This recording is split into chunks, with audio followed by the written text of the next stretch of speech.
show us the edge. The chip on the shoulders, the fight and the passion that comes from within. Whoa. Try to win on every level. Yeah. Expectations high. Have to show them you can fly. Play harder, better, smarter. Baby, put the league on notice. Show me the edge, yeah. Play with the edge, yeah. Show me the edge, yeah. Play with the edge, yeah. Show me the edge, yeah. Show me the edge, yeah, yeah.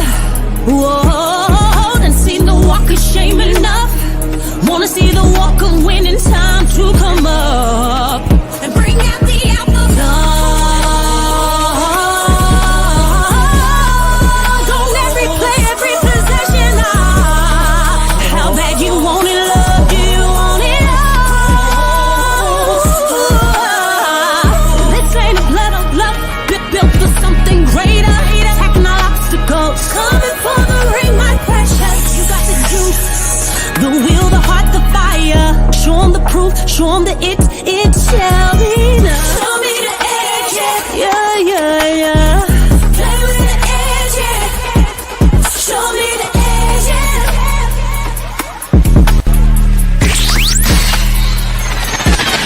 You're listening to the Pelicans postgame report on the PRO Media Network for all things Pelicans. Playing with physicality, and we were lacking in all of those areas for pretty much the whole game. So how do you kind of address that with the team? What's the kind of focus to kind of get all of those things in order? We show it on film, talk about it, get on the floor and work on it, and that's what we did today in practice. Willie, y'all have a 49-win season, really good season, but how much of these next two games define, next two games define, this week, how much does this kind of define you? Yeah, we had a good regular season. We put ourselves in a really good spot where we got a couple cracks at it to be a playoff team. So we like where we are, and that's what our focus on is, kind of turning the page, being honest about what happened, disappointing loss on our home floor. Now we got to regroup and get back after it. How did Brandon respond to coming off that long layup of play? Was he able to practice today and do everything? He was good. Body felt good today, so he had a full practice. And do you anticipate tomorrow it's like free go basically for him? I definitely anticipate his minutes going up tomorrow. Is it hard, even a player as good as Brandon to just like bring back a new piece after 2 weeks or anything like that? Yeah, there's some adjustments to it. We had that home stretch where we really needed him, and we need him at any time. But then you kind of make some adjustments, figure it out without having him, and then you get him back. You got to make some more adjustments, and he's a huge part of what we do. And so that's what we're doing now is talking about our rotations, how to get BI back on the floor and get him up to speed. Well, y'all done y'all's best when your back is against the wall. It seems like. How confident are you? What's ahead? I'm extremely confident in this group. We've been in these situations before, but it's not about me getting up here and talking about it. We got to go out and do it. What's your feeling on just some of these disappointing losses at home and what y'all have to do to address just playing better, in front of the home crowd? Just that. We got to bring it. No excuses. We're on our home floor. It should be an advantage for us, and we got to step on the floor and bring it as a group. How important is it to get something going early in these games to keep the crowd in the game? Well, it's about playing hard for 48 minutes for us. Playing hard, playing together, playing our style for 48 minutes. When we do that, we give ourselves an opportunity to win the game. Last night, obviously got in the paint a lot, and they got in the paint a lot. Is that the biggest adjustment that kind of has to be had? That's one of them. They were in our paint all night long. 68 points in the paint is too many, and they got easy baskets, miscommunications defensively. It starts with that for us. That's our foundation, so we have to be better in those areas. Will you cover the pick and roll differently, Coach? We will. You'll go over more? We'll mix it up, but we definitely will mix up our coverages on pick and rolls. You think that was it just looked like they got it whenever they wanted. They did. Lack of physicality on our part. Kind of in no man's land as far as our rotation. So we talked about it, showed it on film today, and worked on cleaning that up for tomorrow night's game. A couple of situations there, LeBron was it was almost like he was putting a block on guys to free Reeves up.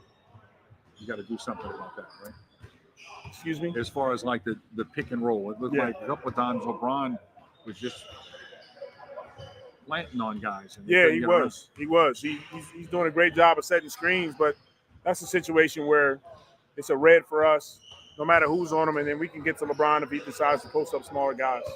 How's the day after this loss compared to the day after the IST loss? Because obviously you guys bounced back pretty well after the loss in the in-season tournament. I couldn't hear you. Wait, how does the day after this loss compare to the day after from the Las Vegas in-season tournament? Because you guys obviously bounced back really well from what happened in Vegas. Both of them are tough. It's anytime you lose a game, you go home. I go home and evaluate what could I do better? How can I put our team in a better possible position? Our players are doing the same. We come back the next day and, you live to fight another day and try to get better, and that's where we are today. You guys have found a level of comfort playing smaller these past couple of weeks with AD and LeBron. Do you think that forces you to play a little bit bigger, or do you kind of have to lean into what you've done well lately? We got to keep looking at it. They definitely present a challenge with being as big as they are and, going for offensive rebounds. I thought we did a good job rebounding the ball. We can be better, but, we'll keep looking at groups that we can be successful. Sometimes that's big. It may be some moments where we can play small. Hey, Willie, obviously Z was drafted 5 years ago, and you've been coached for 3 years. And he's finally available for a postseason game. Could you speak to the significance, given the kind of shape he's gotten in, how he's played, and for the team in general, the significance of this moment for him, and how you want him to handle it? Yeah, we're all extremely proud that Z has this opportunity, and our team has this opportunity. He's worked his tail off. Our team has worked their tail off to put ourselves in a position to play in the postseason and have a playoff berth. And so, like you said, his first time being able to experience this is a major step. Well, Willie, yesterday, Z told us in post game that he was a little too passive. He thought he could have been more active. What did you see, and what would you want to see from him? He's right. He has a good feel for the game. He has a feel for when he can be aggressive, when he needs to be more of a connector. And the last 4 games, he was doing a great job of mixing it up. And throughout the course of the game, he would find seams to be able to attack. And so we just got to get back to that. Any explanation?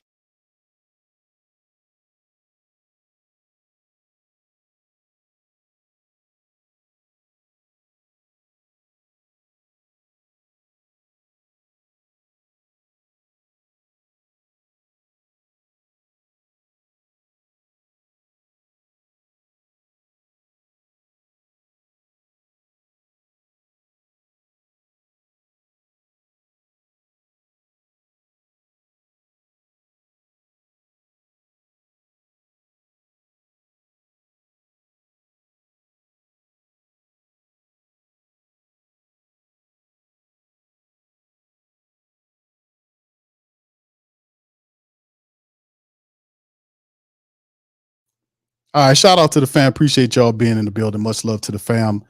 For all things Pelicans, we up in this thing, man. Willie Green press conference. I'm Big Q. We got Lex in the building, and the reporter asked a question about passivity. If that's a real word, y'all get the idea.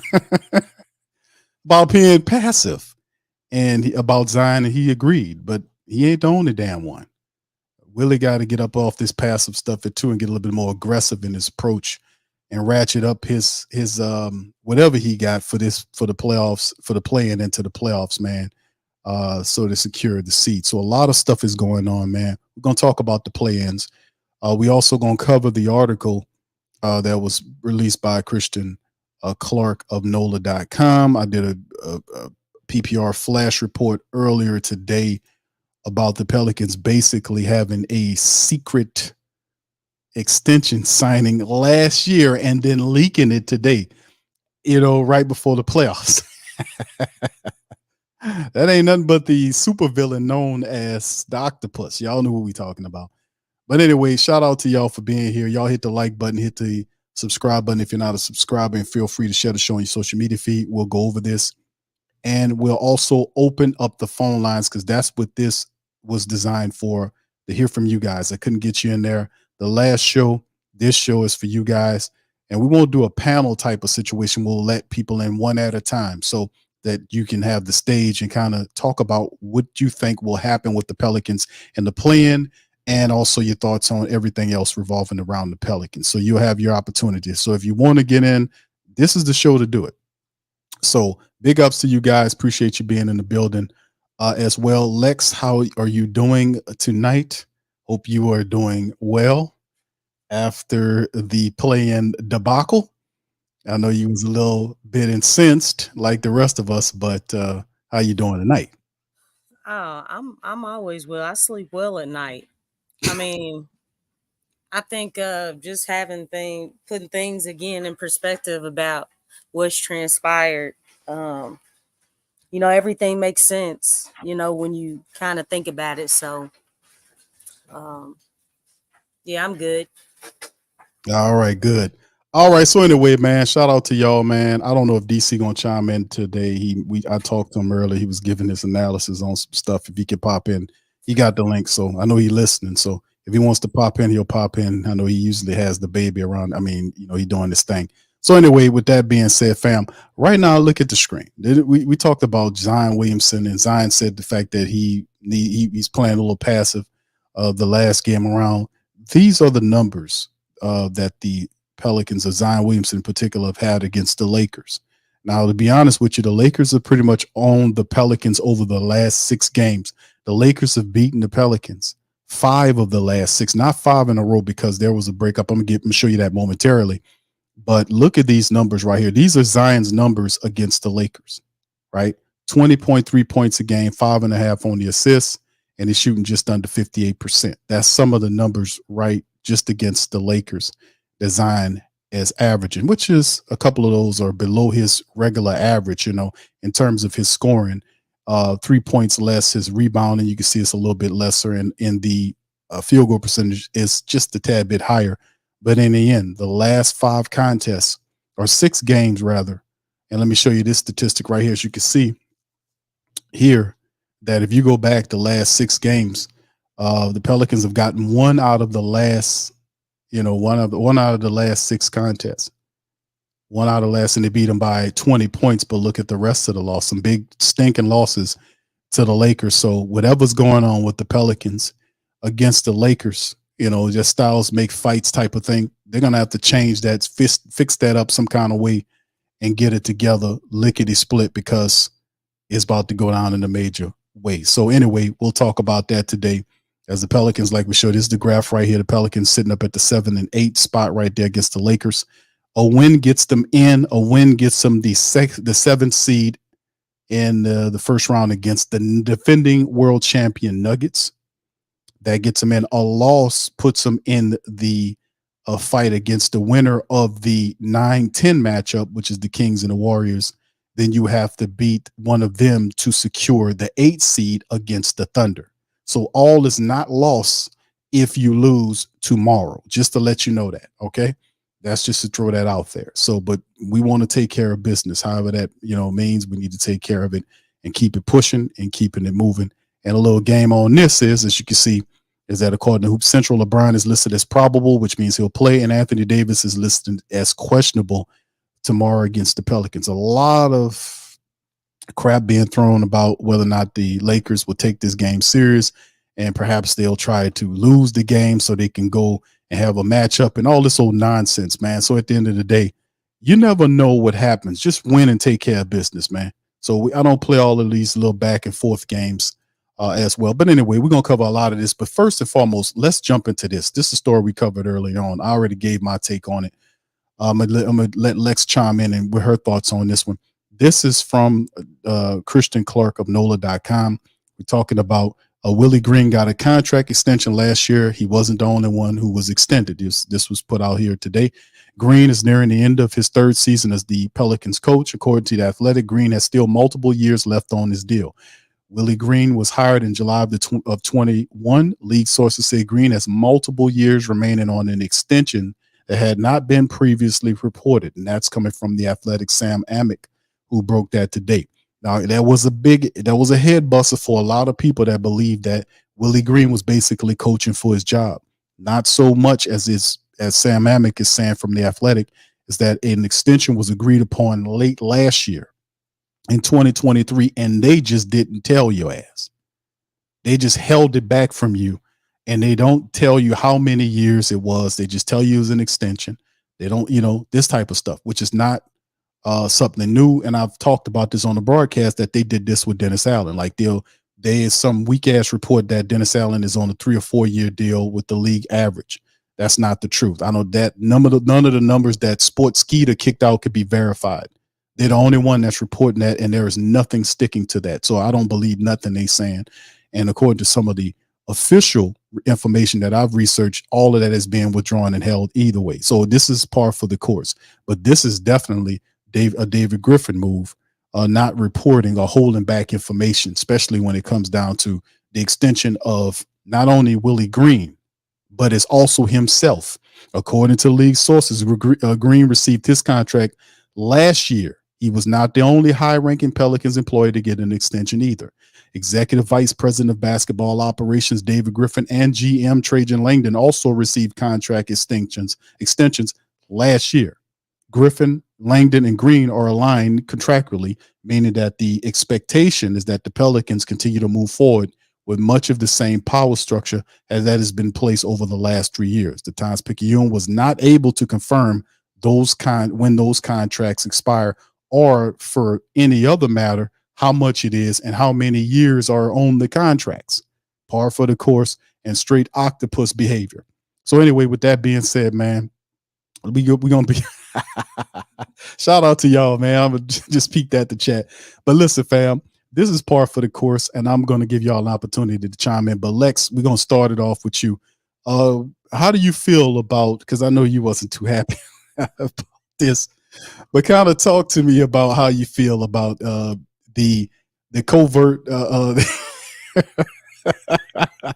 the secret extension that happened last year, right? That happened where they kind of held it back from us and then let it leak out right after the regular season ended as we gear up for the plan. That old crafty octopus, man. He real crafty. Go ahead, Lex.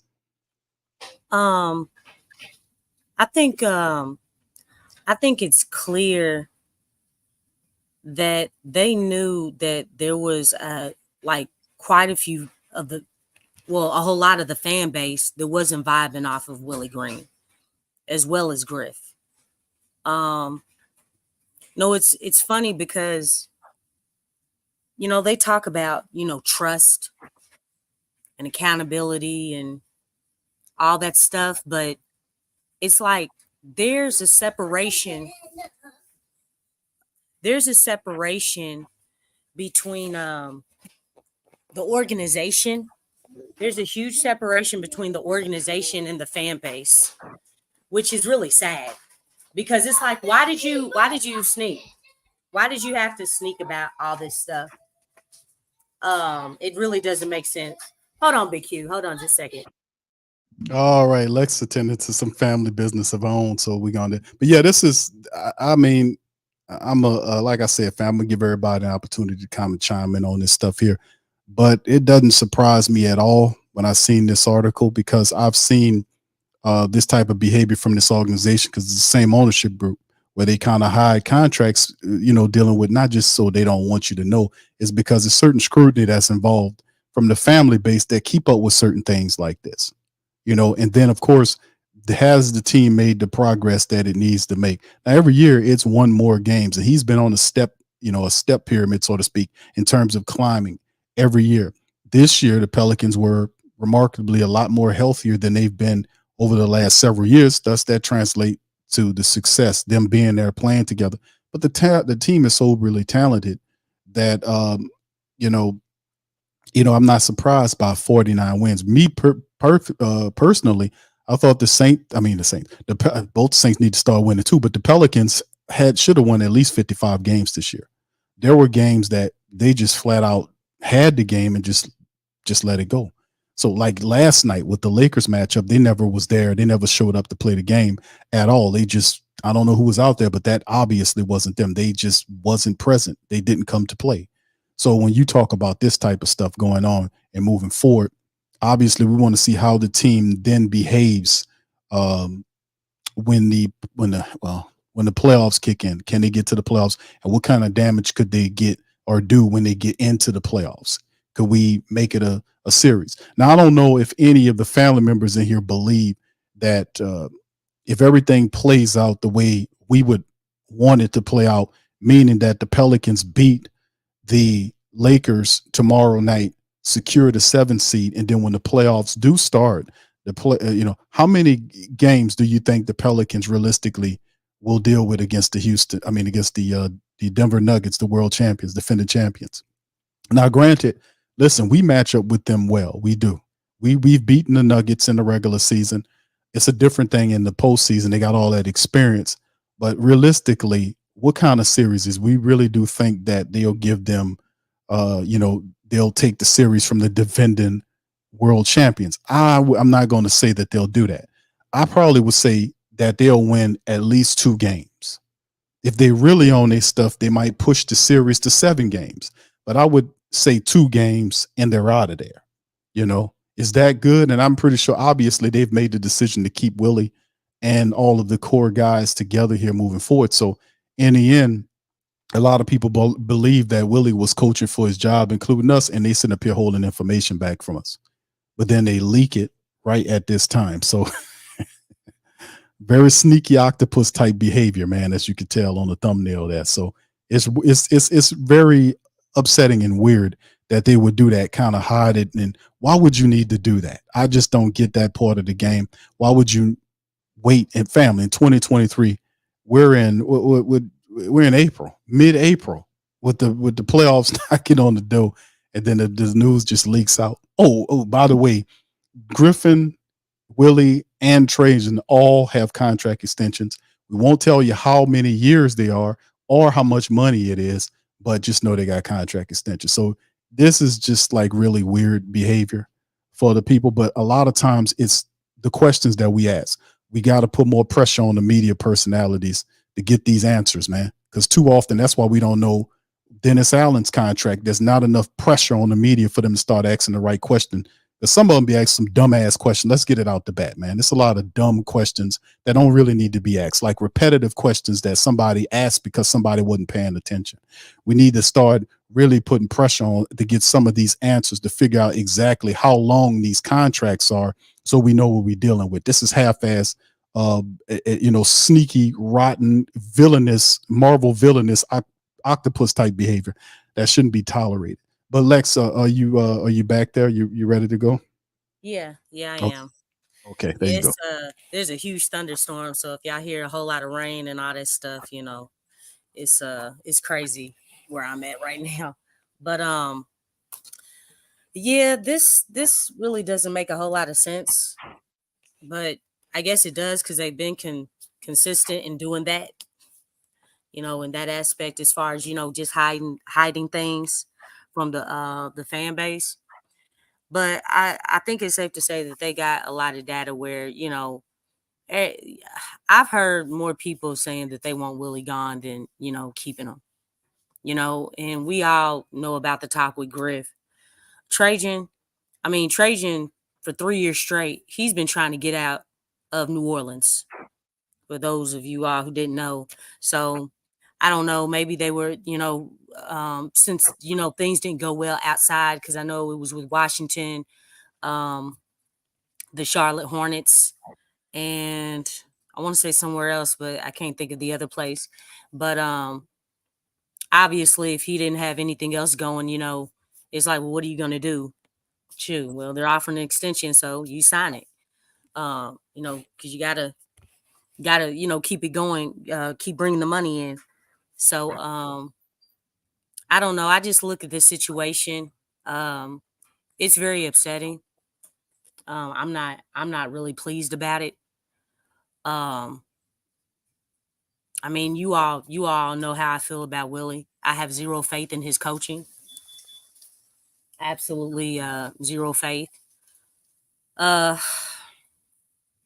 It's actually it's just depressing, man. it really is.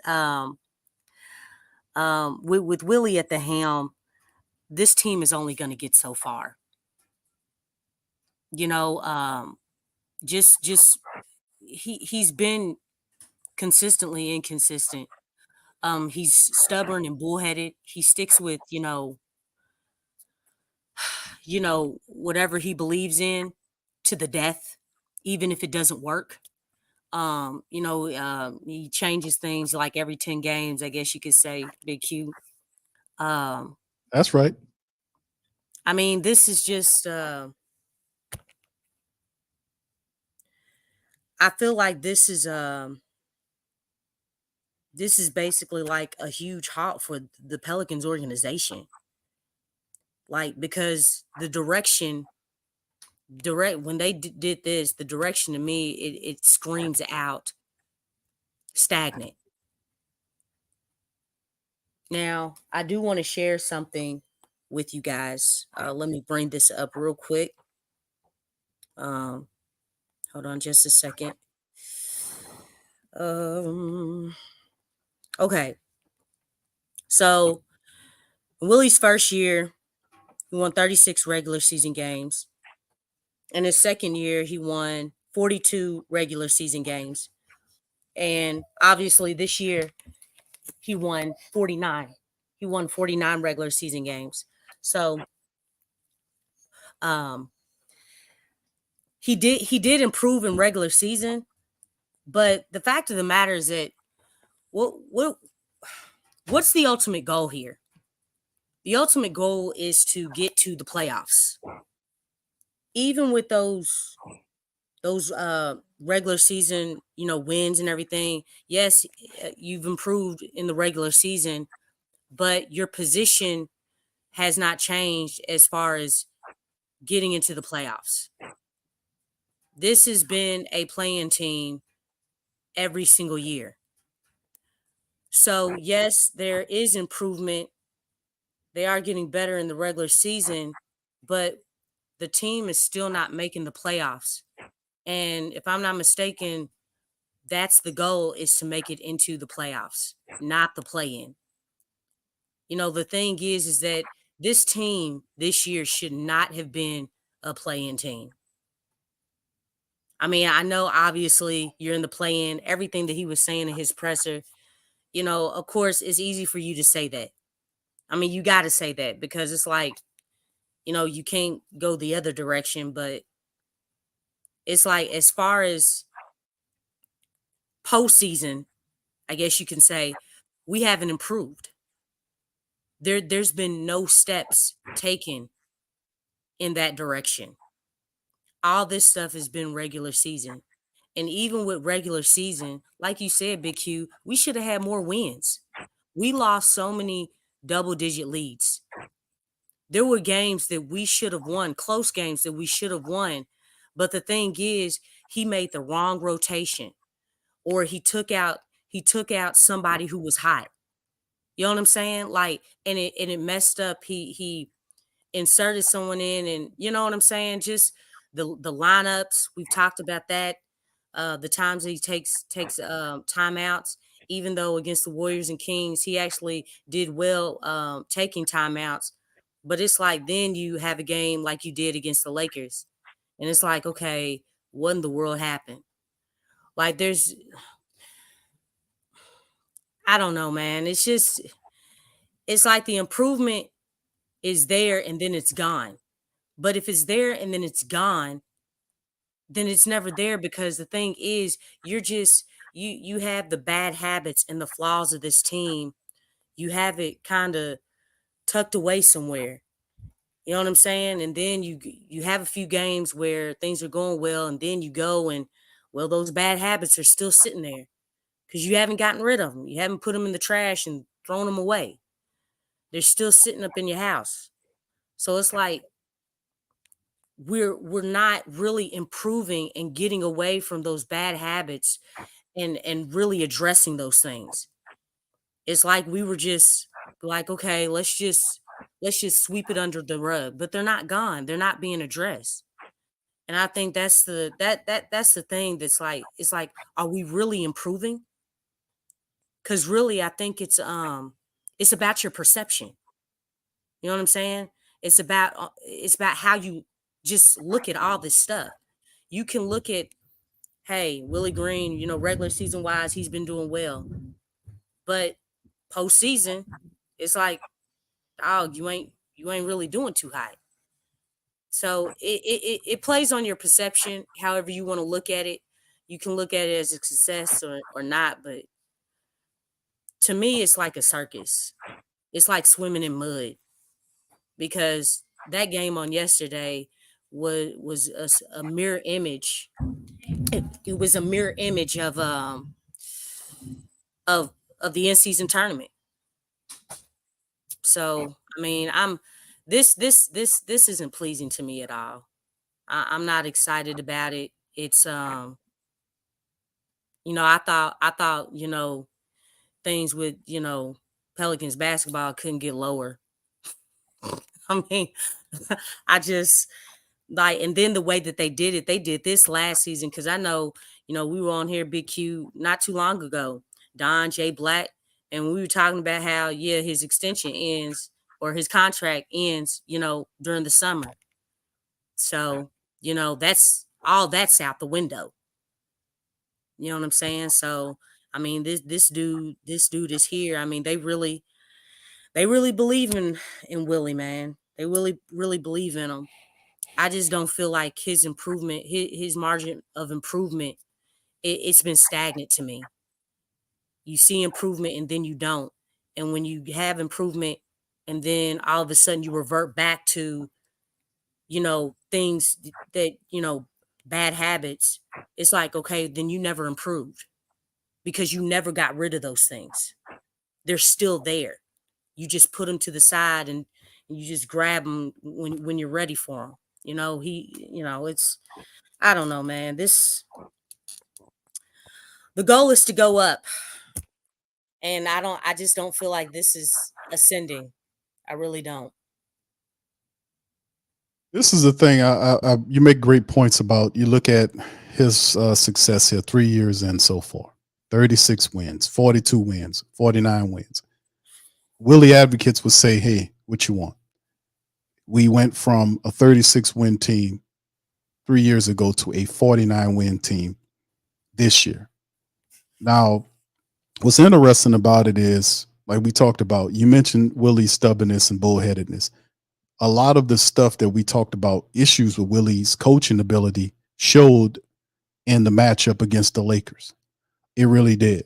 The big point, we talked about this, and I told you during the screen, what was it? The breakdown, not the Lakers recap, but the call-in show on Friday after we beat Golden State, was I had apprehensions about Willie's coaching ability, because we knew there was reports saying that Brandon Ingram was coming back, that he was going to play under a minute restriction, which they did say he did.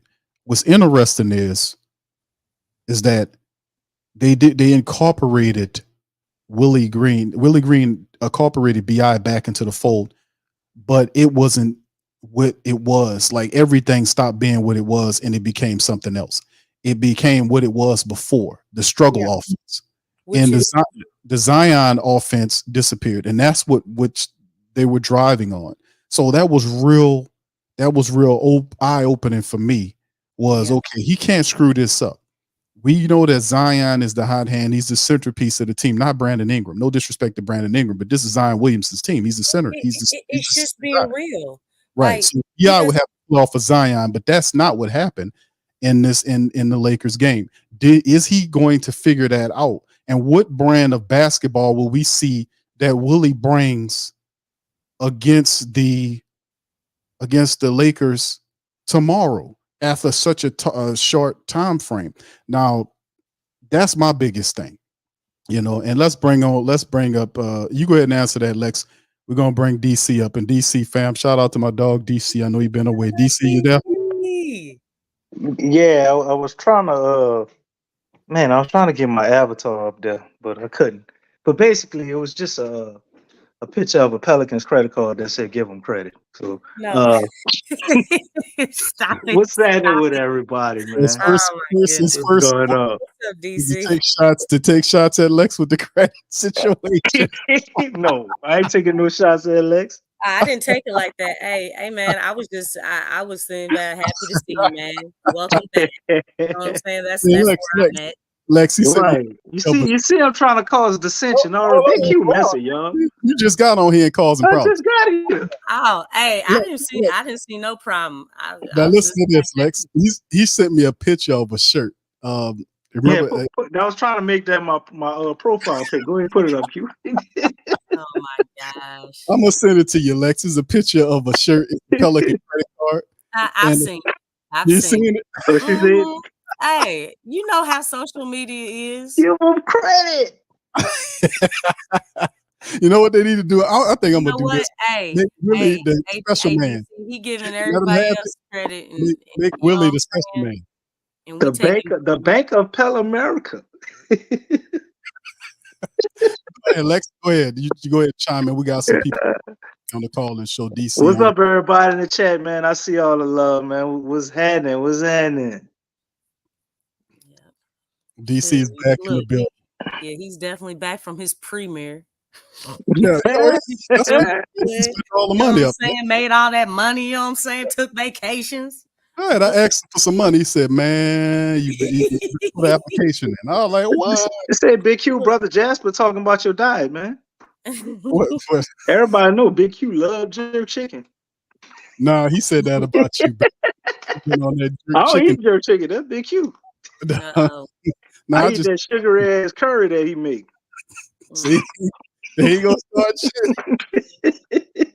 Well, go ahead, Lex. Go ahead. Finish your point. Then DC chime in. Then we'll let some of the family members in. If y'all won't chime in tonight, man, just pin to the top of the chat. Please feel free to hit the link. It's the call-in show. We're doing this for you guys so you can hear from what you think about what's going on with the Pelicans, Griffin, and all this kind of stuff. Please feel free to hit the chat. Lex, the floor for us. Yeah, I think with this whole situation, I mean, I think this is just mainly about regular season. I don't think none of this has nothing to do with the postseason, even though the postseason is where, that's where you get your credibility from. I think in regular season, is where you build the habits, in consistent play. But yeah, I think that the tunnel vision is just the focus is just on regular season to me. I don't know what these people are doing, but I really don't. I'm not with it. I mean, it's nothing personal. It's just I think, to say something positive about Willie's philosophy fits more so in the college circuit.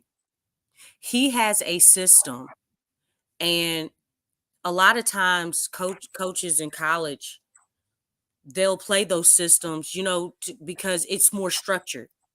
Whereas with the NBA, it's more free flowing, open floor space, all that stuff. It focuses on the pick and roll. Willie just, I don't know. It doesn't fit. It doesn't fit. He would be a solid college coach, but in the pro, he's not it. He's just not it. His mind will not expand, and it's not creative enough to, as far as what the game needs, the flow of the game, the vibe of the game. But he would definitely be great, on the college level. But they shouldn't have did this. This is a smack in the face. This was done. They already decided this last year, by the way. This is the whole thing about in 2023. What aspect of 2023 was this done? We're thinking it's somewhere around November, somewhere, later in the year in December, somewhere in that realm they're thinking. But this was already a foregone conclusion before we even knew what this Pelican team looked like. Taking a wait and see approach was what was being thrown out there. That wasn't something that we brainchild. That was something that was being said to us about the future of the team, finding out, well, we got to see this, that, and the third. So, they already had it set that this is what we're going to do. Very intriguing. But DC, the floor is yours, my friend. Well, man, I think everybody, has valid points.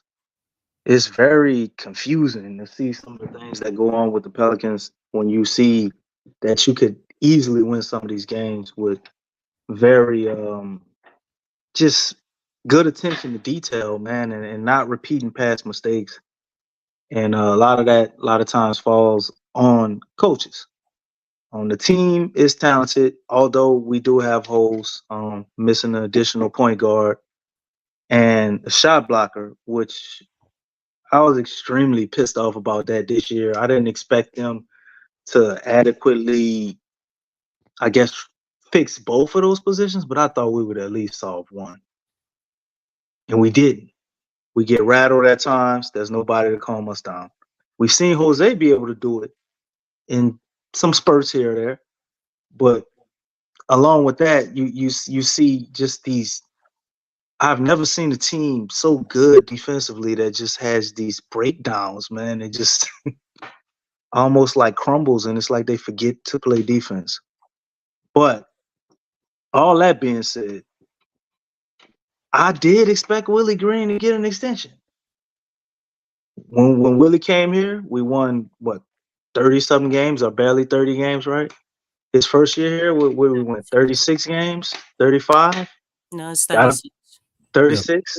Mm-hmm. Got in through the play-in, went toe-to-toe with Phoenix, showed a lot of promise. Next season, disappointment. 42 wins. Got put out of the play-in. And then this year, we turned around and got 49 wins. The regular season, to me, for a title contending team, has no bearing on whether you keep your job or not. But for a team like New Orleans Pelicans, we're coming from a place where the current regime had to be completely overturned. We reset everything. Family, with sustainable future, like all the talking points of David Griffin. I expected nothing less but Willie to get an extension. Although I was shocked that it happened last year. We just finding out about it.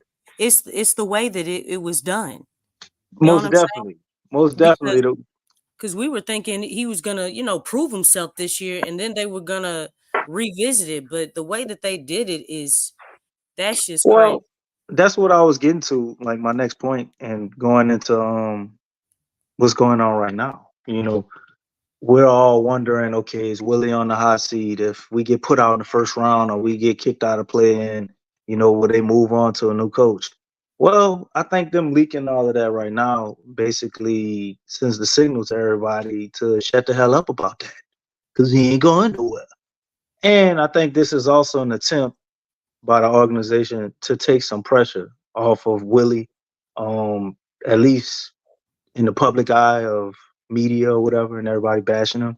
Maybe if we let him know he's already resigned, you won't hear so many people talking about, get him out of here. I like Willie. I think he has a lot of positive attributes. I think he's a great motivator. But man, you can't motivate your way out of everything. Some stuff requires strategy. And if he can ever figure out a way to improve on that or keep getting better assistant coaches to help with that, because I think James Borregos is pretty good. But we need to find, like we found a physical therapist. Mm-hmm. I think we might need a sports analyst or some sports psychologist, because the way we have these lapses at home, man, I don't understand. How can we look like one of the best teams in the league, and then we play at home and we look like we should be in the top 10 in the lottery? I don't get it. Yeah, it's quite maddening, bro, to be honest with you. And that's the thing that kind of threw a lot of the Pale faithful for a loop during the season, is that they have the 4, and it's very recent models of this, the 4-game, oh my goodness, the homestand, winning one of 5, or what was it? I forget. 1 of 5 at home. on the 4, I forget. It was so horrible. I done already displaced it. When in one game of the 5 or the 6, Big Q, I hate to cut and you then off, but do you realize CJ did a speech in front of everybody I was watching. and said they would go. We know we've been on the road Gonna need winning. your help for the plan. Yeah, And then no. He did say that, but he was like, we've been on the road, we've been winning. We ain't been doing enough winning at home. We gonna come out here today and do our best to get a win for the family, but we gonna need y'all help. And then they went out there and did that, bro. He was I know. Bruh. exercising his politician speeches, political speeches. Might have been drunk off that wine he sell. I don't know what was going on, man. In the end, That's what politicians do these days. Well, also one thing too. Do you guys think this has? I don't know if we can't really find this stat, but we had so many delayed flights and issues getting back on time. I mean, I'm pretty sure that plays some part in what we saw because the Pelicans didn't get in, I think, until 9 a.m. Sunday morning. yeah, Even Jennifer. though their game was over at Friday night, they've been getting shafted all year, man, with these traveling delays. Jen Hale talked about that, DC, but on the road traveling, but they were the top team on the road traveling. So you saying No, but a travel delay is a little different, man. When you getting home at 9 a.m. and you play for 2:30 that afternoon. But doesn't that play into your depth? Being that you have to make the adjustment and be able to make sure everybody's together and seeing who's not ready to play, just kind of adjusting your lineup when you having a short time like that. That's what your depth chart is for, right? Of course, but that would require some strategy, Big Q. Well, we got a coach that's getting paid to be the strategist, right? Something like that. I don't know, man. We gonna follow that Dennis Allen mantra of when Andy Dalton threw all them picks against Arizona. You keep doing what you're doing. Well, you know what? That's messed up. You said that because there's so many people keep saying that Willie Green equals Dennis Allen. Hell no, man. Hell no. Willie Green is nowhere near as bad as Dennis Allen, man. That is hard. Willie Green is not a horrible coach. He's a good coach. We looking for greatness. You know what I'm saying? Willie Green will get you, what we're seeing right now, unless you have a player with the IQ of a LeBron or something that can, carry that strategy a little bit further offensively. I think, if we looking at BI or Zion elevate to a next level, that'll definitely make Willie look better. But to put him in the likes of Dennis Allen, man, that's crazy. That's kind of ain't rough. Nothing worse than Dennis Allen. Nah, that's pretty bad, man.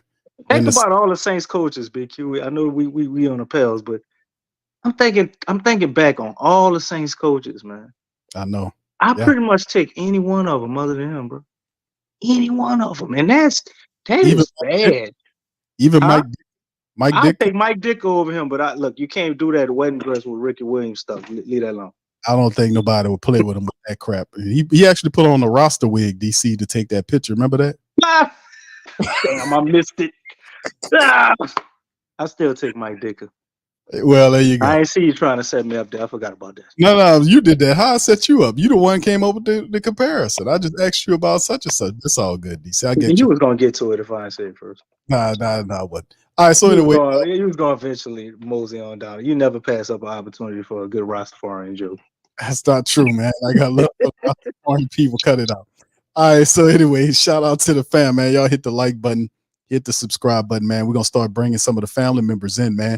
Hey, I think I seen was that wrong? I think somebody popped in and popped back out, fam. We about to open up the phone line. So if y'all want chime in, man, listen, man, now's your opportunity. We got Trey up first. Like we said, we're gonna be doing it not in so much as a panel, but more like one person at a time, so everybody can kind of be heard and don't be so ruckusy. But Trey is up next. You got Brother Don next. And then if you guys want to chime in, like I said, the link is pinned in the chat, man. Pop in, tell us what y'all think about the playing situation. What do we need to do against the Lakers? What strategies is Willie going to do to slow down LeBron and AD? One of the questions that was asked by Jasper, shout out to him. We're gonna cover that, man. So anyway, we're gonna bring up Trey first. Trey, welcome on in. How you doing, sir?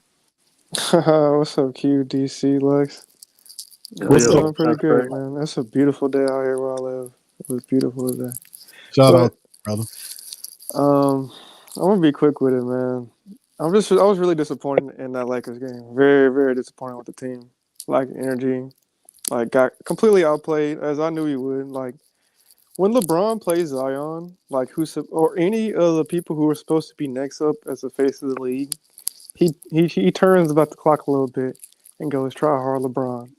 And I knew we were gonna get that version of LeBron that game, and of course we did. And I'm not gonna say inserting Brandon Ingram into the lineup was our downfall because that doesn't make any sense. But it contributed because it threw the feng shui of our team off. We were rolling pretty good until Bi got reinserted into the lineup, and then you could see like the decision making wasn't as crisp because they were trying to factor in Bi being on the floor. As far as the play-in goes, like we shouldn't even be in the play-in. We should be at least number 4, number 5. But we let a couple games to Utah slip away, and look at that. Look at that. Q called it. Or I remember somebody calling it on one of the shows that the Utah game was going to come back and haunt us, and here it is. Look at us. I don't.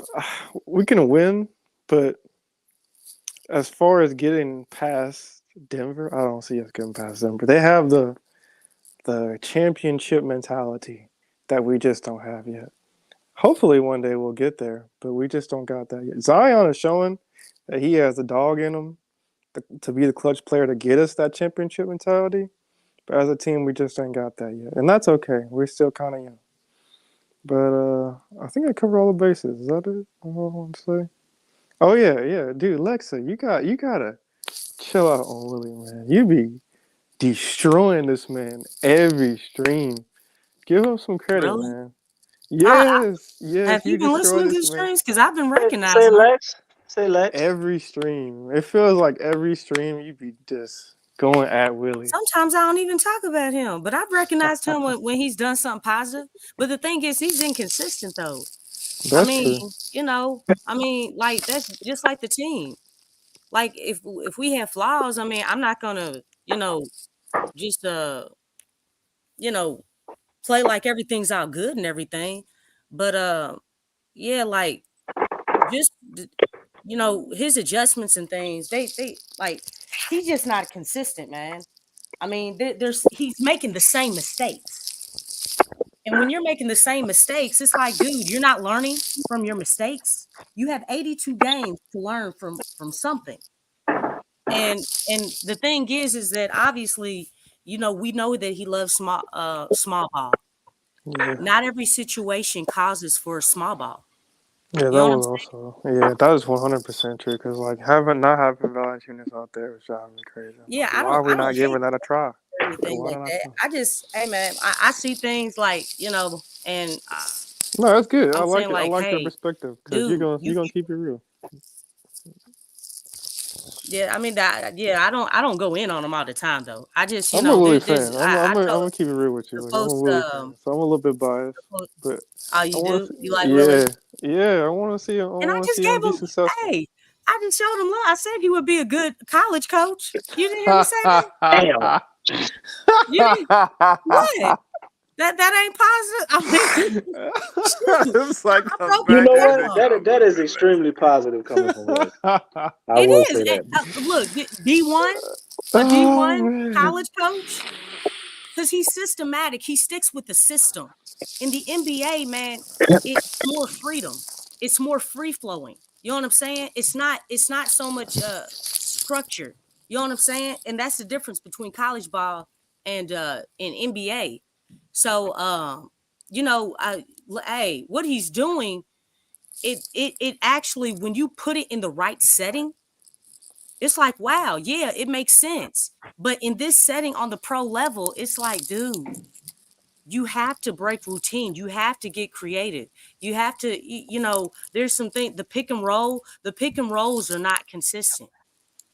Like how many times have we seen Brandon and Zion work off of each other, play off of each other? It's not consistent. And then you want to come out and talk about them being, the best duo and stuff. That doesn't make sense. It's like we're not seeing them play off of each Yeah, other. that's true. They rarely do it. I mean, they do it, but like it's not like But you don't almost see every it. time. You can count on your hand how much you see it. Yeah. It's like, JV and Zion. You know what I'm saying? Like when they do the big man game, no pick and roll. That's every time they've ran that, it always works, but they don't use it. It's like they use it every once in a blue moon. I mean, it's just there's a lot of things that transpires. Like, look, if defense is not working, what's he gonna do? He's gonna go more into defensive plays. Just put more defense out there, and it's I like you're just not want to know stopping. why Willie does that with Larry Nance, man. Like he will favor Larry Nance in most matchups than he does Valanciunas, and He loves Valanciunas some is Larry a Nance. double machine. Like he's gonna get a double, which is positive for our team. We need those rebounds and we need those points in every game, in every situation. But for whatever reason, Larry Nance is a good defender and he creates offensive opportunities. But I feel like Valanciunas is just more of a cornerstone in our defensive scheme. That's just me. That's the only thing about Willie that drives me kind of crazy is the Valanciunas thing. But I'm gonna get on out of here, Q. I appreciate y'all letting me come on. DC, it's good to hear from you, man. We've been missing you on these streams, dude. You have very insightful thoughts, man. Y'all be safe, man. And go Pels, man. Appreciate you. you. Got this. Shout out to you, Trey. Thank you, my brother. Appreciate you. All right, that's brother Trey, man. One of our day ones, man. We got brother Anthony stepping in, and Skylar. Shout out to you guys, Skylar, and the rest of them. Hey, y'all, please feel free, man, to hit the like button, man. Hit the subscribe button, and also if you want to pop in tonight's stream, man, the link is pinned to the chat. The link is pinned to the chat. You guys can pop in and speak your thoughts on what's going on. So, here go brother Don Anthony. We'll bring him in next. Brother Anthony, are you there? Yeah, man. What's up? Oh, what's up, bro? How you doing? What's up, man? Good. I'm about to say, what's up, DC, man? Welcome back, man. What's up, brother? I got one quick question I'm about to say, go ahead. I heard Lex, real quick. Just a little quick one. Say, Lex, you ain't get that give Willie Green credit card I sent you in the mail with his face on it?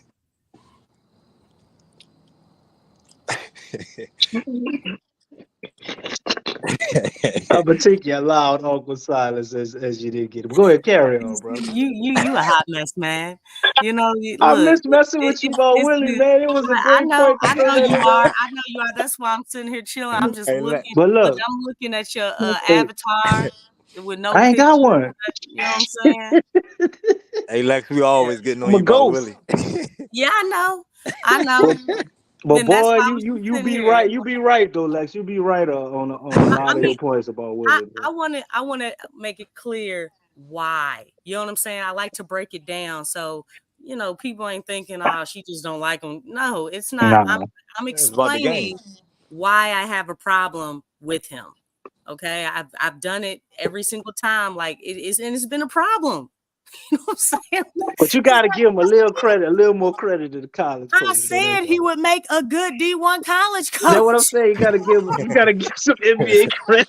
Like that's a compliment. I would love to be a D1 college coach. You know what I'm saying? I mean, Got fire him and recall him up for assistant coach. Hey, I'm just saying, like that's where you can just see where people belong, man. He would really flourish. I'm gonna leave it alone right there, though. I don't want to get your back started too much.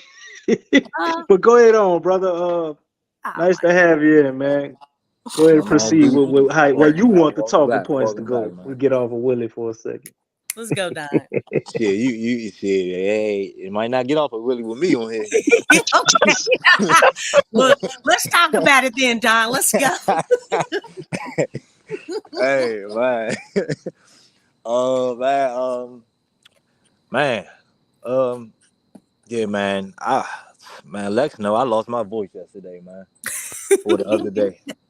I was because man, I done prepared for the game like it was the Super Bowl, and got my chips and dip and all. You know what I'm saying? Just getting ready, just getting my, for the big day, for the big game.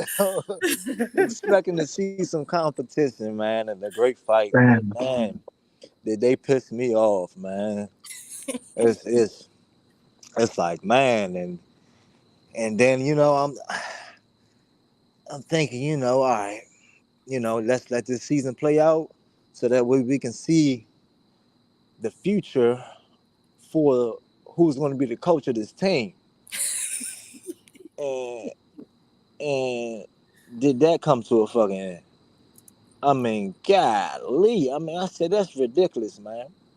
I made a statement today. I said, I was joking, but I was kind of, that's how I felt. I said, hey, man, I hope it's not true. If it's true, I'm done being a Pelicans fan. Because it destroyed me that much, man. Because, man, I don't want, man, we've been down so long, man. We've been down so long, man. I want to see us succeed, man. I wanted to see. I want to see us conference championship. I want to see us go far, man, and for us to settle for average. You know what I'm saying? Just to settle for average. It's unacceptable, man. Like why? What do like said? Like what is our end goal? You know what I'm saying? What's the vision for the team? You know. But I guess if we ask, you know, the people that's in charge, I guess we'll get our answer that it ain't too much, but baby steps. Because that's what it seemed like. It's about baby steps. And I don't understand how we can take baby steps when we ain't even take micro steps. Like, you know what I'm saying? Like, we ain't been doing nothing.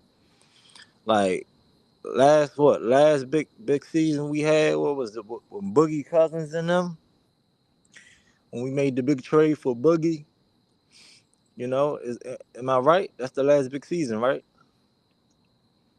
Mm-hmm. Yeah, Yeah, because so they went to the second round, right? yeah, so it's like, man, like the dude improving, like you said, on a regular season wins, but it's like, all right, can we put in perspective too that, I mean, when you got a talented team, you still gonna win games.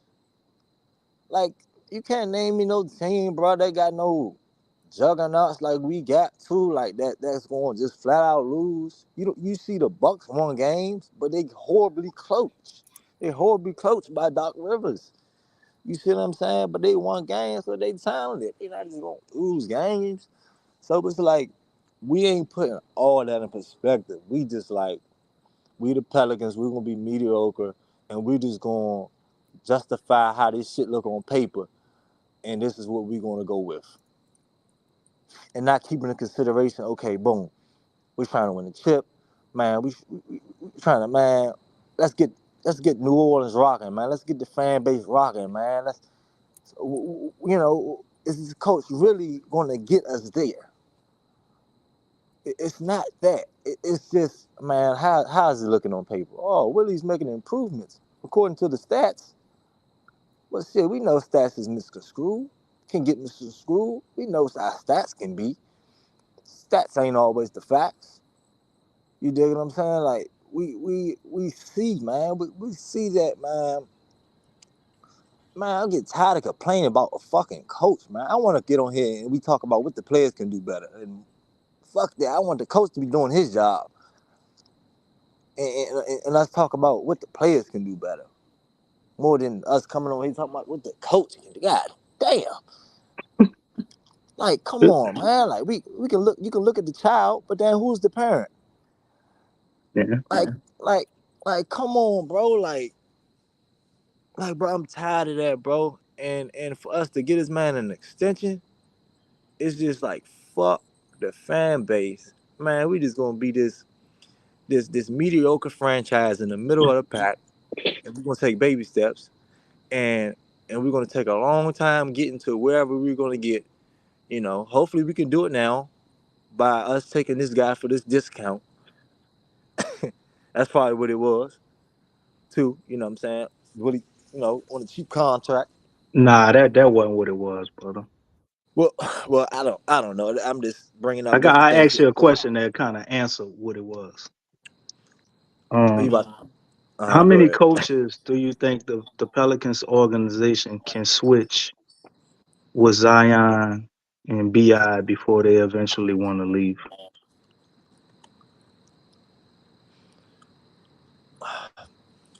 Um, that's a good one. That's a great one, DC. But but how bad do they want to win, those players? Or how bad or how much do they value comfort? Mm. Or because that's what it seemed like. It seemed like we judge in this organization, man. We judging people off of fucking, man, he's a good guy, or this is family, or we having a good time together. You know what I'm saying? That's what the fuck it seems like. It's like, Willie, man, he's been around here, man, and man, I mean, he Party loves City, the bro. guy, Big the Party guys, City.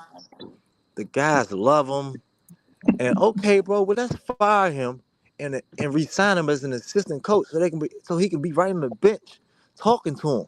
You know what I'm saying? And let him be the assistant coach. He can love them as an assistant, you know. But we ain't, bro. We trying to win, bro. We trying to win, bro. And bro ain't showing us like, okay, like, bro, you done like, cause bro, it's like, all right, it's not like he lost a lot of close games. Well, no, I'm sorry. He did lose that close game, but it's not like a lot of our losses. Basically, I'm trying to say a lot of our losses came from comebacks. Teams just coming back on us. I mean, like it's just nothing. So it's like, bro, like, and then you big time game and they not prepared. The play-in not prepared. The in season tournament not prepared. What is what's going on? Like, how can y'all validate y'all not wanting to switch another coach? Validate him being a coach that y'all want here. Take if y'all want him here, show up and show the fuck out and prove how bad you want Willie to be here. If y'all really want Willie here, and Willie, if you want to stay here, coach like you want to stay here. It goes both ways, bro. So all the switching, I don't. I mean, I don't think Zion really value Willie that much. I think Zion would rather a hard nosed coach and stuff like that. Like some people say, you know, Willie Green was probably more likely Bi's guy. You know what I'm saying? So yeah, man, that's man don't know how to use the weapons that we got. We got some weapons, man. Sometimes I think we look at our roster and we'll say, man, we might need this, we might need that. Man, over time, this nigga probably just don't know how to use them. It goes nowhere and kick our ass. They be like, damn, he wasn't doing that over here. Damn. Well, Jackson Head still look the same. And well, But you he know got what? better. He's getting playing time though. He getting playing time. He got better. And then what they say? They say He ain't you impact lead that it. ass whooping that we How they took say at all. and then you lead the Pelicans. You go win your championship too. Farm team, right? Man, so man, let me hear y'all response to all that. Got not to cut y'all, brother Anthony, but we got we got some more people on the line, my brother. So appreciate your commentary on that, my brother. As always, man. Thank you for your support and popping in tonight, my brother. Thank you. I appreciate it. Thank you, sir. All right, we got a few more people to get in on the line. We got Skylar, Mo, and Mo. Feel free, family, if you want to to pop in the chat, man, and you'll be heard, man. Hit the link; it's pinned to the chat. So we got Skylar chiming in next. Skylar, welcome on into PPR. What's up, QCD Lex? Man, How you me doing? personally, I'm gonna go. I'm What's gonna up, go brother? against what y'all saying. I think Willie a good coach. Me personally. Now, don't get me wrong. He make bad decisions, but the way it's looking to me, because I go to the games and I watch the games. Like somebody above him, he just a yes man. Like whatever they say do. Because even with the lineups they played, like how you go away from Valanciunas and go to Zeller, and you never was playing Zeller like that. Like that don't make sense to me. And you know it's a game that you know you need to win to get in the playoff, but you put BI on a restriction. You play him. Like that don't make sense to me. Like the decisions gotta be made by somebody higher up telling him what to do. That's why I believe the man don't want to take no fines, because it's really not my decisions. Like, and that's all I can say. I don't think that man that incompetent. You can't sit up here and tell me that man that incompetent based off the decisions he make.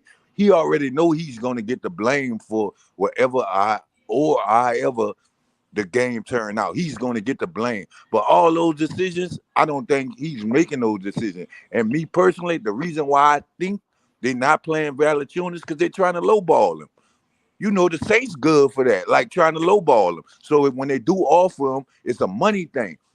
He gets no time, so we could offer him what we want to offer him. Because I'm looking at it like that don't make no sense to have Larry Nance out there knowing Anthony Davis is athletic. He can't keep up with him. He taller than him. What the dude caught like 3 lives?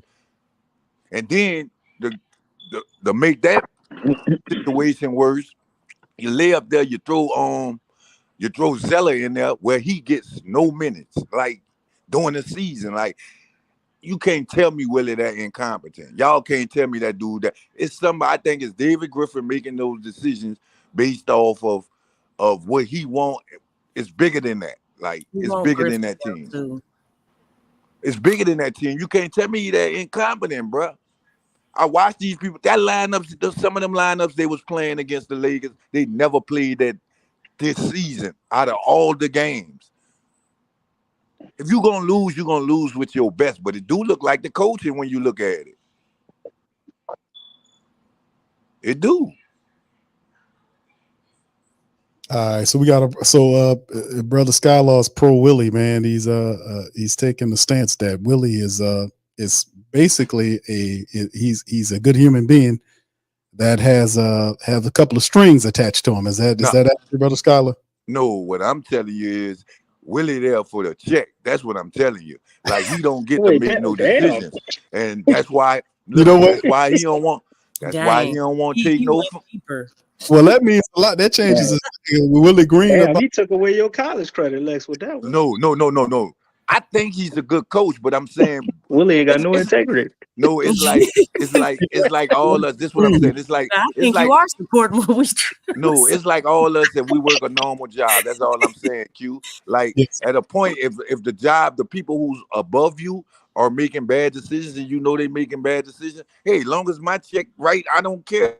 Make y'all get paid to make the decisions, and he shows that. Like he shows you. He tells you in so many words, like. Well, it is what it is. Like he one of them. Like he don't make no decisions. You could tell he don't. If y'all could see that he don't make no decisions, y'all can't see that y'all crazy at this point. Like he don't make no decisions. Like it don't take a rocket science. We just think about it. He decided to sit JV out for 2 quarters. That's back to back. He made that decision. He doesn't play George Hawkins. That's what I'm trying. He makes a very mindful decision to not play Hawkins. Look, this is what I'm saying about Hawkins. Like, based off of what we got, to be honest with you, I say give him a year. He don't get no calls. He don't get nothing. Like, I didn't see him get some tough shots. That's what I believe it is. Like, man, they ain't gonna respect you. They ain't gonna respect you. And it ain't like we don't got good players around Hawkins. Like, you know, he used to playing with them guys, so he gonna give them a chance to I guess, burn out. So I agree with him not playing Hawkins if that's what he choose to do, because he like the future. But for wise, some of the decisions, I'm looking at them like, like, nah, you can't tell me he that. We had AD, so we know what AD could do. It's not the same coaching style, brother. What you mean? Not even the same philosophy. This ain't the same people who know all AD ins and outs Yeah, that's Gentry's still gone. operating the Man, strategies for our team. listen what I'm saying. It don't take a rocket science to know what AD do. Okay. That's what I'm saying. You acting like when we come in here, we know what LeBron gonna do. Right. AD not know Najee Marshall. No. Everybody know what AD going. Who don't know AD is one of the top 3 centers in the league? Who don't know that? Who don't know that they're gonna do LeBron? It's gonna be LeBron and AD who win the game. Who don't know that? Well, I believe if you start Valanciunas, don't get me wrong, you're gonna beat let Valanciunas beat him now. No, let him beat him now. He's not tough. You go out there with Larry Nance. He can't tell me he that dumb, bro. I think it's a strategy David Griffin using with Valanciunas. Because y'all know the man up for a what would the contract. front office strategy be in telling Willie Green to not play Valanciunas, whose contract is up after this year? This is what I'm trying to tell you. If they look, why they didn't trade him? I'm telling you, it's the sign is right there. If they not gonna use him, they could have got something for him. Why they didn't trade him? I don't know why they ain't trade him. I thought that was stupid. That's what I mean, I guess they didn't like the deals they had on the table. Man, look, you not financial freedom later. You let them have the leverage though. The leverage went to your leverage was to move him out there before the he's an expiring, so maybe they want that financial freedom and everything they could get back. Still had them, on the hook to pay somebody else that maybe they wouldn't have wanted. That's the thing. I kept thinking. They can keep the flexibility. That's right. Because you got to pay Trey. Najee's contract is up. You're gonna have to extend BI. Like they strapped for money right now. Man, you can't tell me they couldn't trade this man for another aspiring. It don't matter. You could have traded him for another aspiring or a lower player. And what would that accomplish? What you gonna get for him? But you not. This what I'm saying. You for the playoffs. Look, this what I'm saying. They in the same position. That's the point I'm getting at. They not playing him, and they're in the same position. So why you even gonna hold on to him if you don't use him? You're gonna need him again. Let's say they do win tomorrow night. Let's be honest, DC. They still gonna need him against Jokic. They gonna need him. They gonna play him against Jokic, man. If they don't play him against Jokic, Willie might get fired. He's not gonna get fired. He's got an extension. What's wrong with you? He's got an extension. That's the one lineup, man. Breach your contract, they're gonna owe him money. You got another slow-footed center. Like he's slow. You can't use that against. He actually plays good against Jokic. Yeah, when he gonna play him against Denver. He does play well against him. And then you also have Cody Zeller, who's also went up against Jokic when they Miami. He was on their team last year when they won a championship. No, he was with Miami. He was with Miami last year? Yeah, Cody was with Miami. I don't know why I thought he was with Denver. All right. Yeah. Why and this something else too. Why we see that's how they got the man looking like he that bad, right? Why every time he in the game we go to a zone? Why? Like at least see if he could guard the person one-on-one if it's gone. Then you go to the zone. Like as soon as he in the game, straight zone. He don't look bad. We know he's slow footed, so I ain't gonna lie, man. I almost fell off my sofa looking at JV do that crab walk going backwards. That's what I'm trying to tell you. He's too slow. We gotta do something when you put him in a zone. You can't put that man in a disadvantage like that, bro. I'm trying to guard a point guard, man. We can't. Ain't gonna work, man. And this is the last thing I gotta say before I go. This is the last thing, bro. Y'all can say whatever y'all want. I hear people be saying because BI got in the starting lineup. That's one of the reasons they should have kept it how it is. We all know Zion gonna have to shoot the ball. I can't even think. I rewatched the whole game. LeBron James is not leaving out the paint. And you got Anthony Davis underneath there. So long as if he consistently just thinking he gonna drive, that's not gonna work. That's the reason he's gonna have to shoot the ball. He's gonna have to go to a lineup with all shooters. That's the only way, because they're not respecting him out there by the 3-point line. They're not.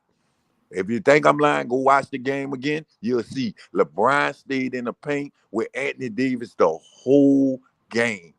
the whole game. All right. Whole game. Thank you, Skylar, man. Interesting points, brother. Thank you for that. I appreciate you chiming in as always, man. Much love to you, brother. Thank you, sir. Jay Carval just mentioned Zion took 7 jumpers on yesterday. So he was shooting. Like, they just weren't falling like they were against the Warriors and the Kings. All right. He Shout got out. the free throw line 12 times too. I think, huh? No, I'm tripping. No, that wasn't last night. Shout out DC Rusty. Yeah. Rusty as hell. Man, hey, y'all gonna let me work through this, man. Y'all nobody was complaining when BI came back. Let me get my reps. Oh, so you got the mid-range. No, it was a good laugh, man. We know you had your premier. Kudos, man. Oh man, ain't nobody was complaining when I came back. You're a fool, boy. Man. All right, shout out to the man. Hit the random. You popped out, bro. You next. I got Mo on the line. Thank you, Mo, for being patient, man. Welcome on in the stream. Appreciate you. What are your thoughts today, man, on the Pels?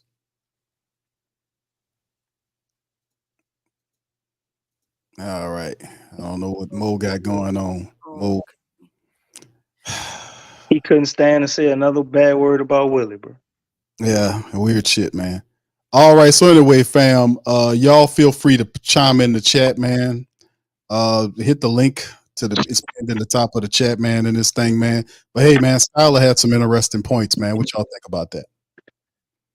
I liked a lot of what he was saying, to be honest. So you find the Skylar's thought process on Willie Green being kind of, well, I mean, some of it we know that. Like this is my thing with Willie, and I guess why I'm probably a little not as hard on him as everybody else, even though I do agree with a lot of your points. I see is Willie having like his exact guys in the roster the way he would want it to be. I think it would look different. I don't think we would have some of these collapses if we actually had the right lineup where we could switch everything. But the thing that baffles me, we don't have that lineup, man. So you got to do the best with what you got. And he's very, very stubborn when it comes to that. But if we had a starting 5 that actually played well together, I mean, everybody know our starting 5, as far as the net ratings and all that, it ain't the best together. When you compare defense and offense, like, the net rating doing. If we had just a shot blocker that could maybe guard 1 through 4, 3 through 5, a mobile big, he ain't even got to be able to shoot, but just somebody who really respected for shot blocking, I think that would change a lot. And to my brother Skylar point, it's kind of hard for me to believe that Willie ain't never told him to get him that.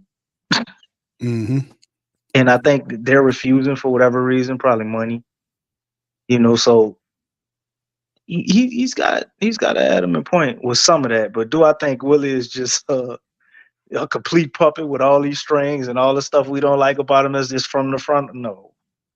He do his fair share of coming up with some creative stuff as well as messing up. So. Right. Well, Marley, we got Marley chiming in next. Random is right there as well. Shout out to y'all. Maul is on. Maul, you got the floor, my man. Welcome on in. How you doing tonight, sir? What's up, Big Q, Lex, DC? What's up with you? Yo. Hey. How you doing? All right, man. I'm gonna just say this, man. And I don't care what Pel fans get mad. We got the most stupidest. Is that a word? The most stupid. We got the most stupid, dumb, executing team in a full quarter. 0-23. We don't know how to do nothing right. We don't know how to do the rotations. And this Larry Nance starting the third quarter, it got to stop because it's not working. Lex, you right. I want you to smash the gas on Willie ass. That's what I want you to do. Don't let up. Because he turned out to be, he's about to turn out to be another Dennis Allen. There's comparisons there. He improved from the previous year, but still mediocre, can't make the playoffs. They hiding both coaches' contracts. They don't want to tell you the numbers. So Griffin and Loomis are the same thing. They just running the muck in the organization, and Gil Benson just letting them do it. Willie Green, he got to think outside the box. He can't just compete with the teams in his division. He got to compete with the teams at the top. Like everybody making the comparison with OKC. Everybody making the comparison with the Timberwolves. The Timberwolves was a mess 2 years ago, and look where he at. See what I'm saying? You can't even execute in a full quarter. So I want to know the numbers between all of the bottom feeding teams with the Pelicans of who gonna execute in a full quarter between the Spurs, between the Pistons. I want to know they're executing in a full quarter, and like to see how it's comparable to the Pelicans. Also, Willie can't stop a nosebleed. When teams doing the same thing against him, Boston, they putting Porzingis in the middle of the court, matching up with CJ multiple times a game. You can't stop that. You can't stop the Lakers backdoor cuts. You've seen that in the in-season tournament. You should be prepared for it. You can't stop the Bulls with Cody White at the top and DeRozan. Soon as you stick your hands in with DeRozan, only thing he do is got to come up as a foul. You can't stop Shea Alexander. You know what he gonna do with a like 50 million pump fakes. You can't stop. It was another team that they couldn't stop that was doing the same thing over and over again. You lost to the Jazz twice. Then you lost to the Spurs recently. Come on, man. You got to compete with the top teams in the league, man. You can't be mediocre. And I feel like Willie just wasting time. Griffin and Willie are just wasting time. That's all. They're not getting better, like Lex said. You got to get energy from the smallest man on the team most of the time. I don't understand. You should be professionals. You making millions of dollars, study film, and learn how to stop these top teams. Man, we've been playing 2 years straight. Well, no, 3 years straight. Backed in the playoffs in like Willie's first year. Got kicked out last year by OKC. We might lose to the Lakers. Then we gonna have to play like they mentioned, Kings Golden State. You may lose that game. Like I said, we're not getting any better. So that's my grief with the Pelicans, man. It's something similar to what the Saints is, man. Just mediocre. Just improve from the previous season and don't make the playoffs. That's all I got, Q. Lex, DC. That's all I got. Brother. Appreciate you, Marley Marl, man, for chiming in, brother. Thank you for always representing. Marley Marl. That's Paul. Yeah. What? What's up, boy? Yeah, man. Yeah, DC, you got Hollywood. You got Hollywood on everybody, man. You got Hollywood. In the last 10 minutes, man, I announced the man coming in and everything. Show did. You going, man? Yeah. I got to get back in game shape. You hear them, what they talk about, man? Boy, I ain't even got my studio mic and stuff all hooked up. Yeah. Getting it together, bro. Hey. Yeah, man. DC got y'all gotta Hollywood take it on us, easy man. on me, man. I know. That's Marley Marl. Oh, what's that? Marley Marl. I thought Yeah, that was man. another Marl, man. You're the lion. No, man. I had to call in and let it out, man. It was in. I had to let it out. Doing that, Yeah. man. Appreciate you. All right. Can't do nothing but ride with that, man. Marlon and called and let it. It got to be true. Oh yeah, yeah. Everything 100% true. Patient. But my important words, Lexxah, don't let up. Don't let up on his ass. Keep on his ass. Smash All right, Q. Y'all make me sound like I just don't like this dude. I'm listening to what's coming out of my mouth. Man. That's my boy Maul. All right, the famous words of Marley Marl: smash the gas on his ass, on Willie's ass. Damn.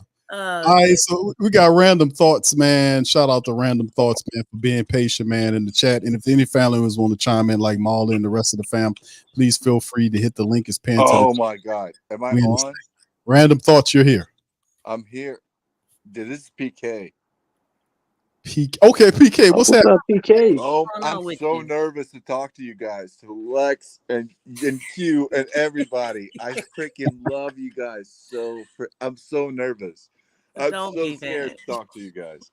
Dude, I love you guys to death. I want to say like one thing, like JV, his dad played with my dad. So like I'm from Lithuania. Okay. So his dad played with my dad. They used to call him the Wolf and stuff like that. And man, it's like this is what I want to talk to you guys about. It's like, why didn't they trade JV if they are not using JV now? And I know Q will have a point to this, but like if you're not going to use like Nance is nothing against AD. Mm-hmm. Nothing. JV's experience, like, why are we not just putting JV getting in foul troubles, just having him dominate the center? And why are we not, those spells that stretch those arms out across the 3-point line when someone comes up, when we slow things down? Our defense, we have Herb Jones over there with long arms. Everyone, freaking BI's got long arms. Everyone's got long arms. We stretch those arms and we slow the game. Why are we running? That's what I want to ask you guys. Why are we trying to run? Like, what is this basketball of like running? We have CJ. We have freaking sharpshooters. We are deep in the bench. We have the freaking team. Like, we have what we always wanted. Like, what more do we need? Like, what more do Pels need to freaking win? We have it. We Right. have the bench. We have the starting rotation. What more does a coach need to win freaking 55 games? That's what I want to ask you guys. And Lex, I love you. You sound sexy on the phone. What? Appreciate it. Okay. But seriously, like, I want to ask Good you guys, coach. like, what more do we need? Like, what, like, it's like what more do we need?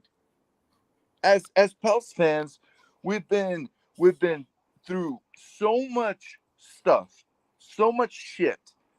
We traded AD. Now we are stacked. We are stacked. The bench is stacked. The freaking starting lineup is stacked. What do we need to win? Man, that's a grand question. Sorry. No, PK. Actually, it's a very good question. I'm just saying that I don't think there's one answer to that, man. That's like I mean, Willie needs to be a lot more consistent. Do you remember the start of last year?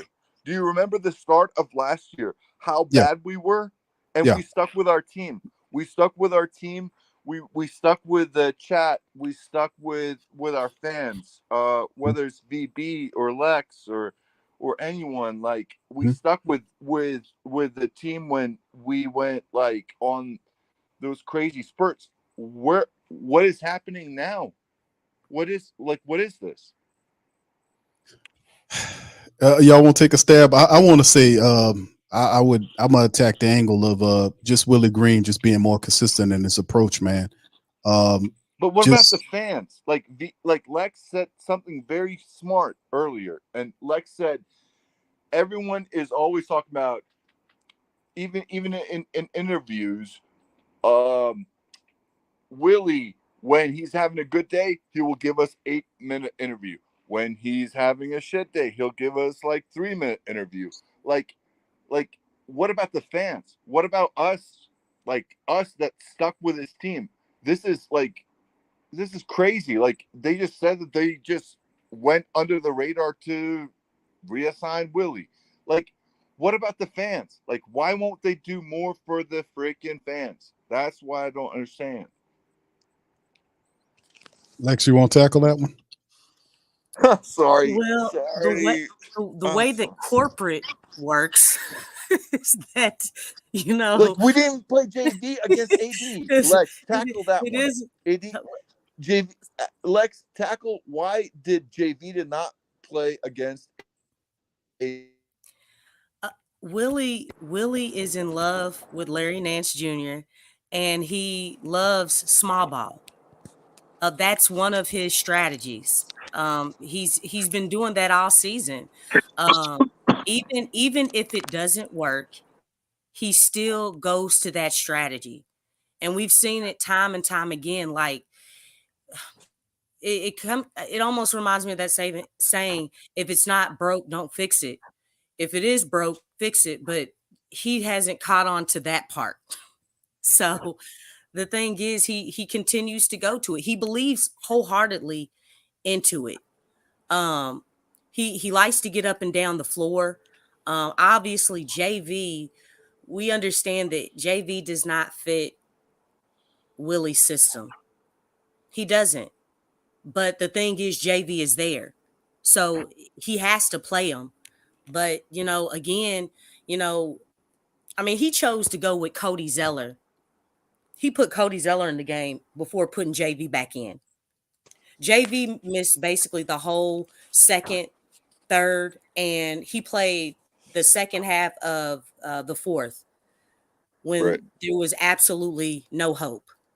So, and there was a picture that was taken of the bench, and I've seen a lot of these moments where JV is sitting on the bench and like everybody was looking at the game and JV was just looking up into the nosebleeds. He's getting pissed off. Yeah. I can see it. He's getting mad because he's like if you look at the box score, it's like you got Nance over there 20-20, and Willie's like, I just gotta get a new contract. That's all I have to freaking do. I need spacing. He's like, I need spacing. So I'm gonna use like we could have traded JV and gotten so much out of it if we wanted to. And now we're not even using him. Like, this is like so weird. Like it's like we have like a loser mentality. Like the fans are like pissed. And we should be pissed because we should have 55 wins. Period. Yeah. That's true. It's just, it's like we stick with this team. Last year we stuck with this. Oh, you breaking up. DC, you want to chime in, bro, on what PK? Man, I say what I think we need. And I'm just looking at it as Willie is already extended and we're here. But even without him, it's still the same thing. We need a true old school point guard, man. They made you guys Green? made a lot of references to a team like I guess the that's all we got. We got Willie Green. Yeah, I mean he's here, but you look at a team like the Timberwolves, man. We need both of the components. Sorry for being like rude, and if I was rude, in a sense. Nah, that's cool. But it's a pleasure to talk to you guys. Hey, thank you, PK, for calling in, man. PK. Much love to you. Thank you, bro. But yeah, we need a coach on the court, man. So when things go disarray or Willie keeps saying, keep doing what you're doing and we ain't changing nothing, you need a Rondo, man. You need somebody that's gonna challenge the coach a little bit, bump heads with that philosophy. Somebody that's extremely basketball intelligent and knows what all other players are supposed to do. Alongside that, we need a athletic shot blocking big, man, for some of those matchups when it's tough to play JV. I think a lot of stuff gets pushed off on him, and all of us who are here who can see, we're like, why the hell is JV not in the game when you got 7-footers out there? Larry Nance is 6'7". What are we doing? You can't small ball everybody, man. Like, you know, it ain't gonna work against certain matchups, at least in long stints. So I think if we had a point guard similar to like a Michael Conley, we had somebody like that, a guy who can shoot, who can get his own shot when he wants to, but his main focus is actually, keeping the train on the track, man. Conducting the flow and tempo of the offense. We wouldn't have problems closing out games. We wouldn't be giving away big old leads, and we damn sure wouldn't be letting people score 50 points in the paint in halftime. We had an athletic shot blocking big. Um, I agree, DC, but there is one thing. I think it was last summer we talked about how we needed shooters. We drafted a shooter and we signed a shooter. Drafted a shooter in Jayhawk Oh, I know and this going. signed a shooter in Matt Ryan. Everybody talked about that. We I was talked about that. excited. We needed shooters and we needed shot blocking. We got the shooters. What good is it to get a shot blocking big or shooters or a point guard if the coach is not going to use them? He's going to bury them at the end of the bench. Maybe not the shot blocking big. Maybe. But we've seen that he doesn't use Cody like that. And I know he's not a shot blocker, but you know, he'll go to Larry Nance before he goes to Cody. And Cody has played at, he's gone to the finals. You know what I'm saying? You can't teach height. But the thing is that what good is it to have the weapons?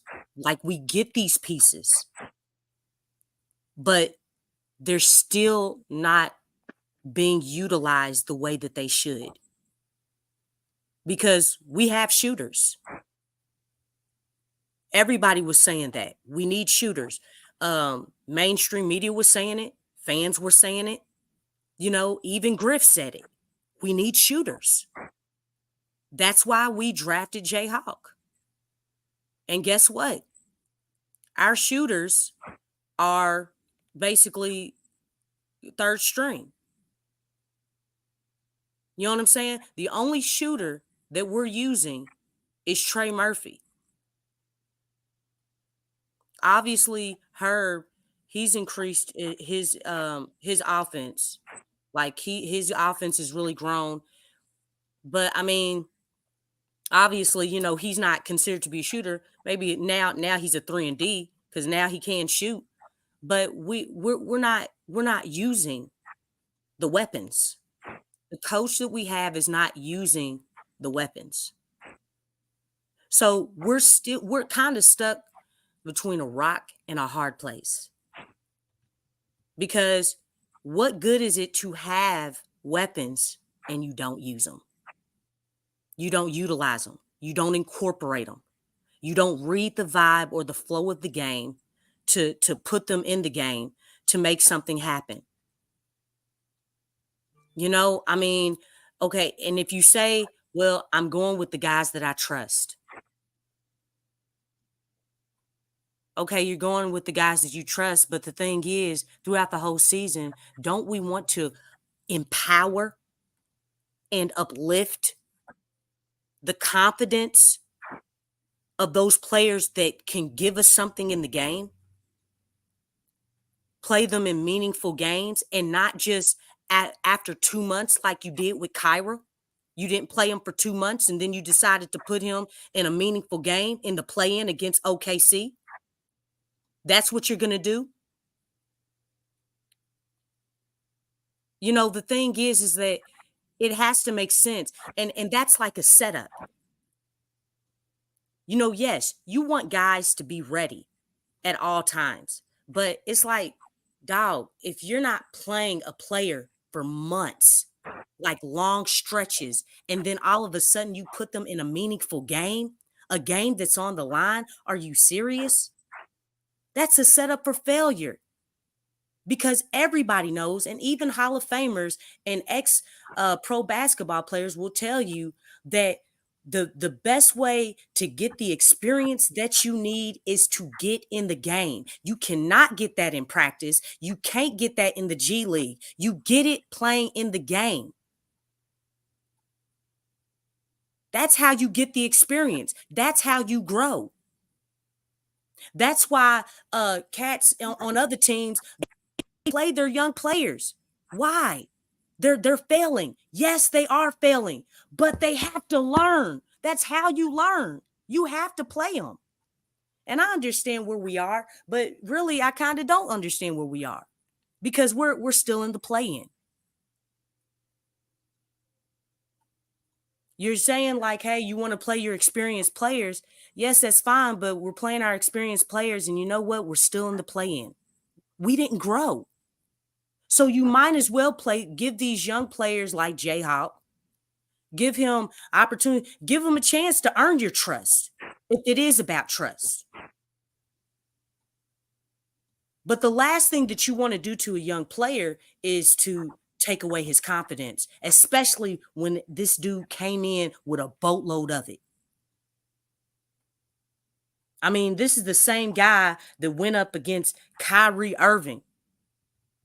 Okay?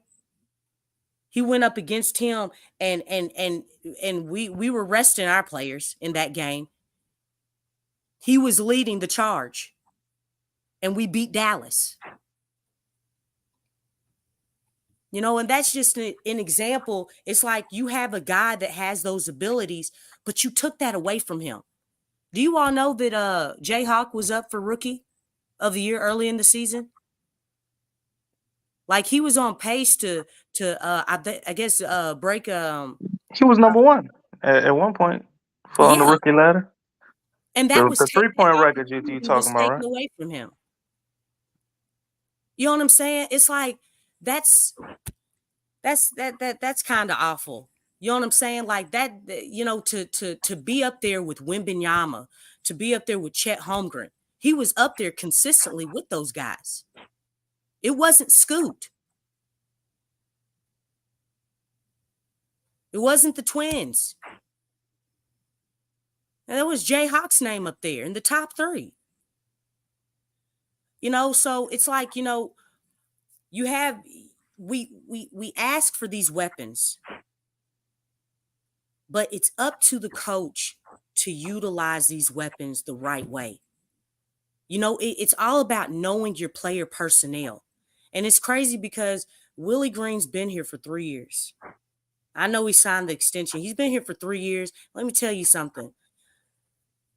I have never seen, like, you think within 3 years that you would have down to a T, that you know every single last one of your players. You know their games. You know the strengths and weaknesses. You know what spots to put them in. You know how to combine their talents to work together so that the car is running smoothly. You know who the engine is. You know that, you know, where the steering wheel goes, and, you know, all the different parts to make a car go. You know how to put those things together. Willie don't understand his team, man. He don't understand his, you know, the player personnel. And the thing is like, what have you been doing in the off season? Did you learn about your players? Because by now you should know how to use a JV. And let me tell you something. I know everybody wants to talk about how slow-footed JV is. JV, like, okay, thanks. Guess what? McCollum, he has defensive deficiencies. What is his name? Brandon, he doesn't shoot a lot of threes. Trey Murphy, he needs to work on his handles, and he needs a midi. Zion, he needs a midi. He needs to shoot from behind the arc. Larry Nance, I mean, he's got to catch the ball. You know what I'm saying? I mean, he's got to, just move his feet. And really, a lot of things with Larry Nance, it's not even his fault. It's really just putting him in the best situation. He needs to execute better around the basket. He doesn't do that consistently. What I just did is I pinpoint all the things that, guys need to work on. Just a few.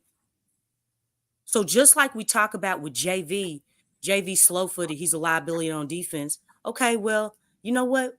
We can name all the cons on the whole team. Jose, little dude. You know what I'm saying? He's at a height disadvantage. But he has energy. You know what I'm saying? Like, we can pinpoint about everybody. But the thing is, it's about, and really, that's on any team. Every team has pros and cons. You don't have a perfect player. There's going to be some type of deficiency, unless maybe, you Michael Jordan. You know what I'm saying? I mean, he was an all-around player. But with the exceptions of that, it's like, you have cats that, oh, well, his three-point percentage is really good. Oh, his isn't so great. But you know what? He attacks the basket. You got to put guys in the right positions in order for this thing to work. And how do you do that? You got to first know what you need. Then you got to know how to incorporate those players and bring the best out of those players. You have to instill confidence in your players, position them to succeed. You know what I'm saying? And it's the same thing, if you have kids, man, you want to position your kids to succeed. It's the same thing with your players. It's the same exact thing. To empower and instill confidence. That's what this thing is about. So, we can say all the pieces that we need in order for this team to thrive. But in order for it to really thrive, we can have all the right pieces, but it takes the coach to put that talent together and put a good product, a solid product on that floor and come out with a win. Every single night. And let me tell you something, like whether you have veterans or young players, let me tell you something. When you have a good coach that knows how to put that talent together, it doesn't matter. It doesn't matter if you're a veteran or a young team. You don't believe me? Ask the Thunder.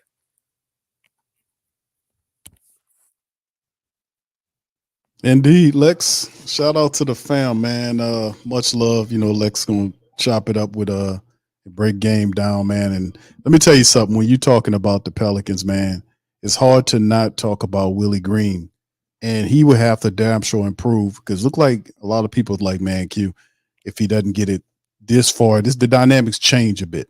Willie Green's a lot more relaxed. They've given him the stability for a while now. We just got thrown it in our face now after the regular season when they decided to leak it. So, we asking him what's going on with Willie's contract. He's here now. I don't know how long the extension is. They won't even tell you that much. They'll tell you they extended them. They won't tell you how many years is it. So is it's it a secret? it's just what they do. But anyway, with that being said, fam, listen, man, tomorrow is going to be the big day for the Pelicans playing matchup tomorrow at 6:30 p.m. Central Time, our way. It's going to be on TNT for the family. We'll have the live scoreboard up at 6 o'clock for the family members that want to chime in and check out the live scoreboard. Then immediately after the game, we'll have the Pelican post-game report final, and we'll go dive into it, recap the matchup between our pals and the Lakers. This is going to be an interesting game. Like I said, fam, it's a short turnover in terms of them losing like they did, getting blown out, and then have to turn around a couple of days later and say, okay, we figured them out in a matter of days, and we have what it takes to slow them down. Like I said, this is not something that randomly happens. The Lakers have had the Pelicans number over the last 6 games. They won 5 of the last 6. The Pelicans did beat them by 20 points back last year. The the last game of 2023, December 31st, they got them by 20, 129 to 109. But the rest of those games have been Laker wins, and the majority of them have been blowouts. So, I mean, it's when they lose to the Lakers over the last several games or so, when they did have those 5 losses, those were big losses, really big losses that we had to deal with. So, you know, we've shown that we can beat them when our mind's right, but can the Pelicans flip the switch? And like I said, if they lose to the Lakers tomorrow, they will then come back around for the 9-10 matchup between the winner of the 9-10 matchup, which in my opinion is going to be Golden State. And you will have to take on Golden State after beating Golden State a couple of games ago. And you're going to get a different team. Like you think Steph Curry is going to, you know, it's going to be a whole effect. So my thing is lock in, get the dub, and get it up out of here. DC, you want to chime in before we close the stream, my brother? Pels beating the Lakers, man. The Lakers don't want to face Denver in the first round. That's all I got to say. Looking forward to the Pelicans Denver matchup. Hopefully we'll make some magic happen. Hold on, DC. Why would you throw a blasted thing like that in there? That's a huge gamble, though. Why would you decide that's what dumbass missing hair line and Stephen A. Smith said. Okay. He said, "Oh, really?" He said that what you said, talking about somebody gonna have a injury issue, which will then they'll miss the game so they can have an opportunity to sneak in the playoffs against OKC because they know they're one and done if they deal with Denver. First and foremost, I don't buy into that logic because that's a dangerous path to take. That's a huge gamble. That's you know, because you're basically assuming that the Lakers are going to beat either Sacramento or Golden State. Warriors, and the Warriors have been having the Lakers number 2, so it's like just to get the OKC. Yeah, who gonna have the most free throws out of them teams y'all mentioned? I mean, okay, DC, who wins the game? Who wins the game tomorrow? Which one? The only game that matters. You're rusty. I said that to open my statement up. I figured you were talking about another one. You ain't that damn rusty, bro. Come on, bro. You ain't that rusty. I asked you. The Pelicans win tomorrow, man, and we go on to face Denver. Okay. Do with that as you wish. But you saying that they lose because the Lakers wants to lose, it won't be because the Pelicans dominate? The Lakers don't want to face Denver in the first round, man. Nah, they don't. They don't. But I mean, to lose and then they want somebody you got to win against whoever wins between Warriors and Kings. You know what I'm saying? I mean, I don't think they're scared of either one of them teams. No, I'm not saying that they're scared. Knowing with the how the league. They definitely got the calls on their side, man. One of them Everybody knows the statistics with the Lakers and free throws. I just don't see them. LeBron is getting in the playoffs. Come hell or high water. It's just a matter of what a position they're gonna be at. So we can look at it as if they make sure we lose this game coming up. You know, if it's close, unless we blow them out the water or whatever. Well, if it's driven by stars, then why don't we take that stance then, DC? Why don't we take the stance of what? Let the Lakers beat the Pelicans, and Pelicans face whoever. I mean, that would be a gamble. If the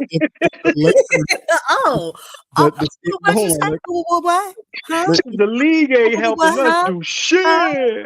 Listen to this. It's a star-driven league. And DC's talking Stephen A. Smith points. I'm just telling you, man. Let me put this in here because this is the thing. If it's a star-driven league, that means that the Pelicans match up with the Lakers. I said that. Watch how the referees officiate the game against the Hell yeah. tomorrow. If it's a star, but check this out too. Hold on, let me finish. LeBron James, and Steph Curry. The only way they make it in there is if the Lakers beat the Pelicans, and then the Pelicans go to then they lose to Golden State, and you get Steph and LeBron in there. Only way that happens is by the way of the referees. Is that what you?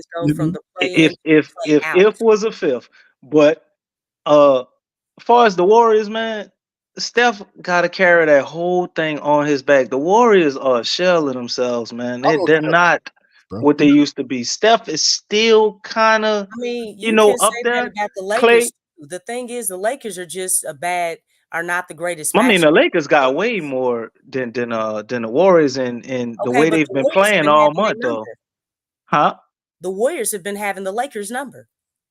Yeah, but the way the Lakers been playing all month, I don't know. I'm willing to go out on a limb, and I see Okay, it the differently Warriors because, were 9-1 before they played the Pelicans. well, that's pretty good too. I didn't know that shit. Okay, But okay. DC, what?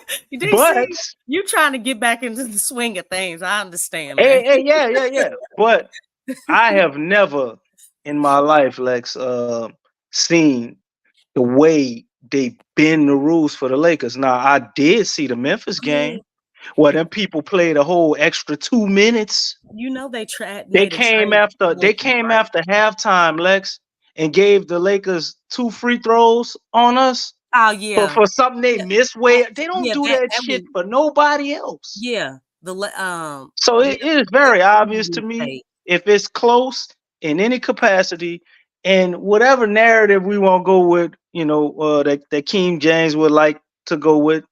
I thought I was damage control. I can't be that and delusional confusion. You got to pick one. But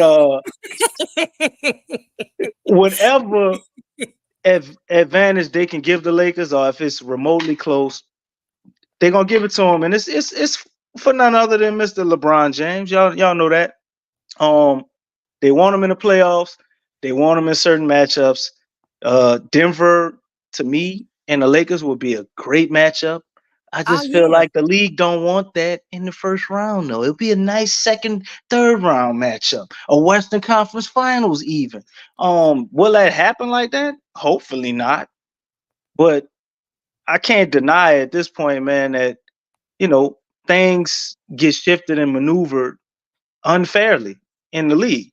Do everything is everything fixed and all that? I don't believe that, but it they started. definitely have weird shit going on all the time. And I'm not gonna sit here and not look at that aspect of the game after what I just watched, because I would have never thought. I didn't think the Pels were a lock to beat the Lakers Sunday, but I would have never thought that the Pels would have went in there and laid an egg and rolled over the way they did Yeah, on a game that meant so much. it really did. It was a difference between being in the playoffs and not.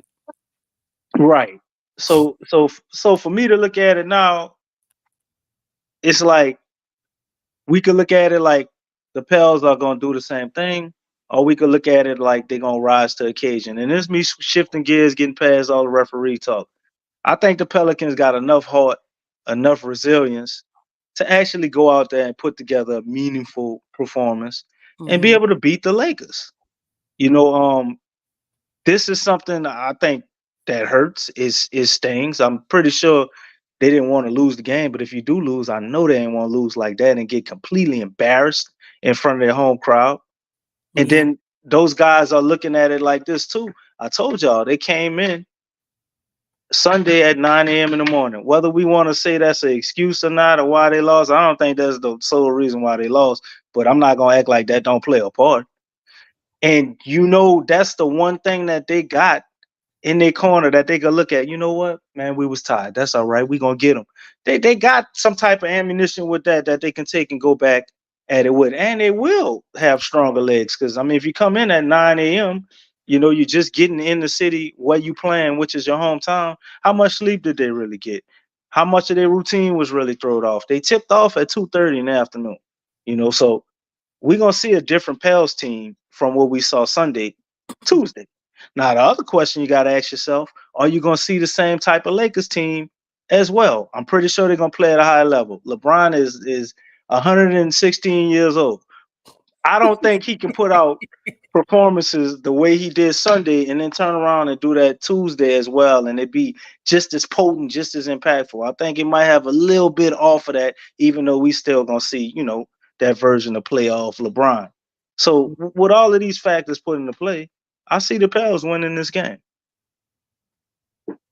okay. I mean, definitely, the Pelicans.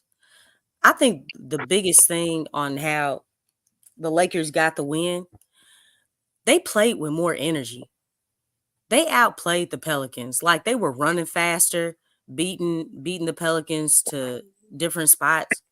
You know, they were playing like how the Pelicans should have been playing against the Lakers. The Lakers are an older team. The Pelicans are the younger team. And it seems like the times that we've played them, the Pelicans play like they're the older team. No, that's just like when they play, the Pelicans played the Clippers. We beat the Clippers. Now we didn't have no plane or maldysfunctions or anything. Same building. Then we played the Lakers, and it's like, why are you all, why'd y'all lose a step? You know what I'm saying? Like, I just feel like they just the same mentality, or it didn't come into play. And I know a lot of people have talked about Zion as far as facing LeBron and things. Well, in that game after the back-to-back game with the Clippers and things, when they played last played the Lakers, Zion had 31, and he was attacking LeBron.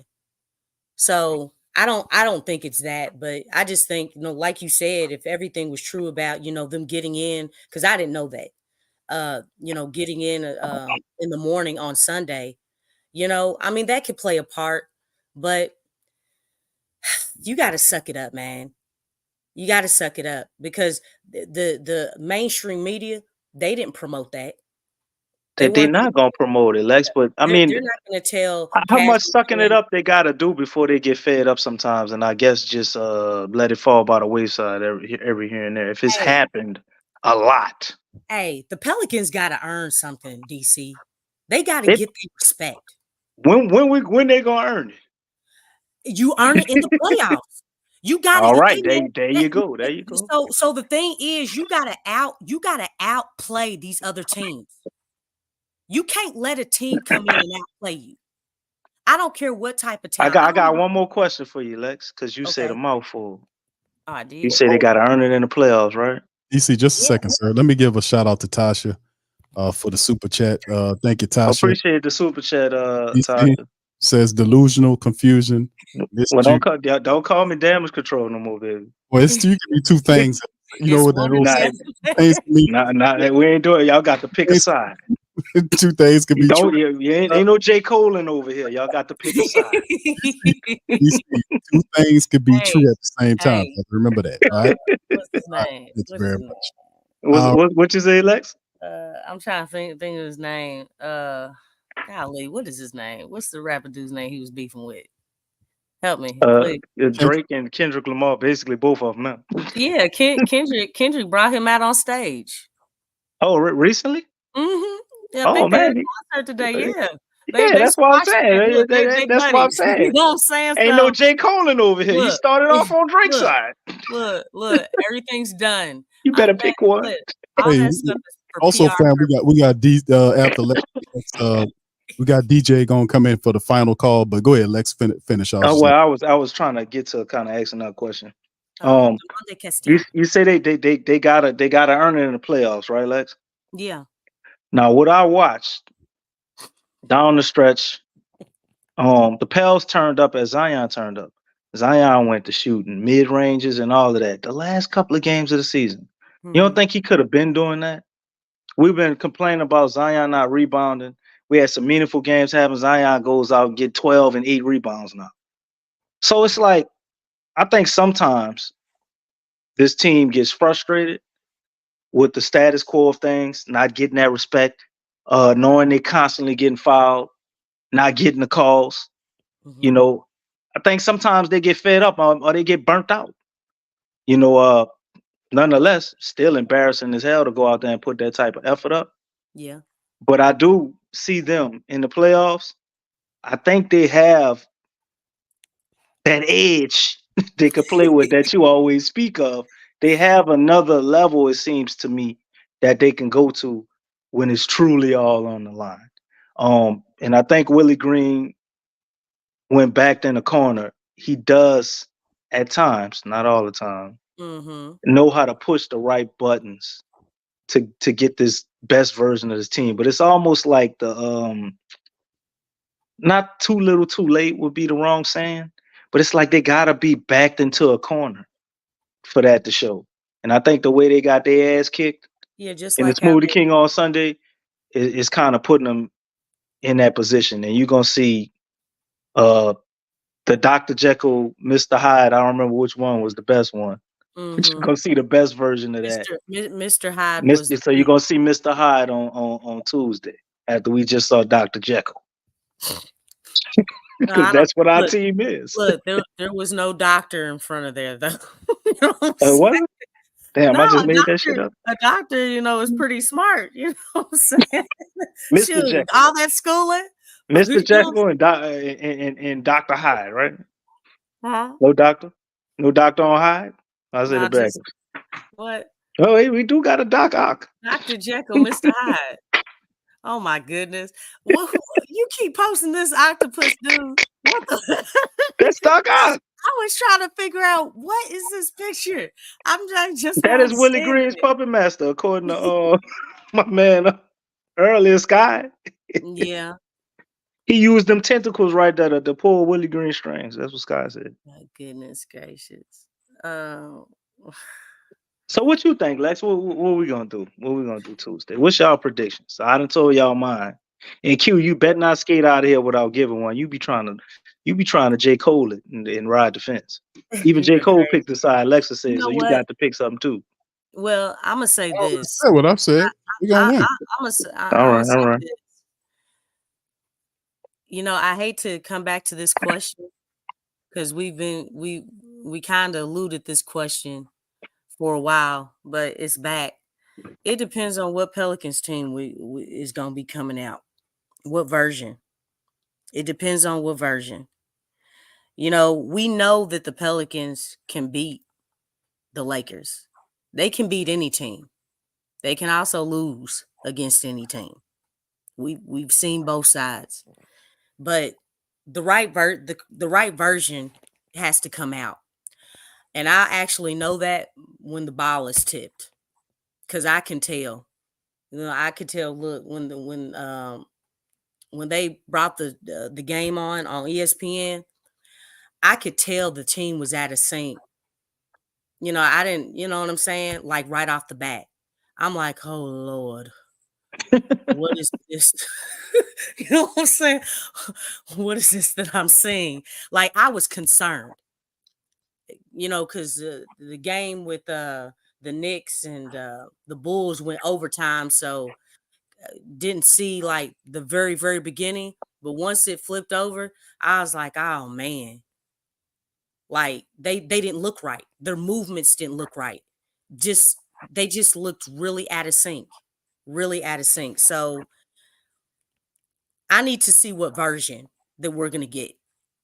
And once I see that and I can tell like the first 2-3 minutes, you know what I'm saying? How their energy level, how acclimated they are, making basic passes. But one thing I will say, they cannot make this game hard.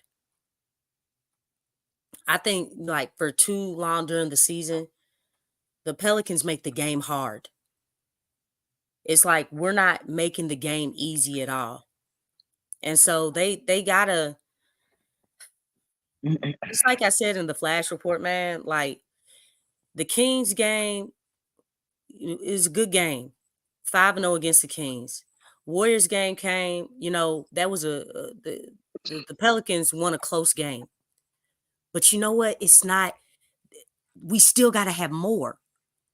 Those games were good, but it's like we need more. Yeah. More energy, more passion. You know what I'm saying? More running up and down the floor. Shots got to drop. You know what I'm saying? The chemistry has to tighten up. The defense has to be polished even more. Everything has to go to a whole nother level because their performance in those games, they were great performances. But I knew that it still wasn't enough because the thing is, coming back to the C word, throughout the season, the Pelicans have not consistently played at a high level. And because of that, the thing is that's why there's so much up and down. You know what I'm saying? Like, that's not addressing the bad habits throughout the season like we should have. So the thing is, it's like, hey man, more. You have to outplay your opponent to cover up all the holes and all the things that the Pels struggle with. They got to outplay their opponent. They have to come out with a high energy, playing at a high level. That's the only way they can do this. The effort and the energy it has to be there. And we're gonna know. We're gonna know as soon as they jump up the ball. We're gonna know if they have that energy or not. If they don't have that energy, DC, the Pels ain't winning.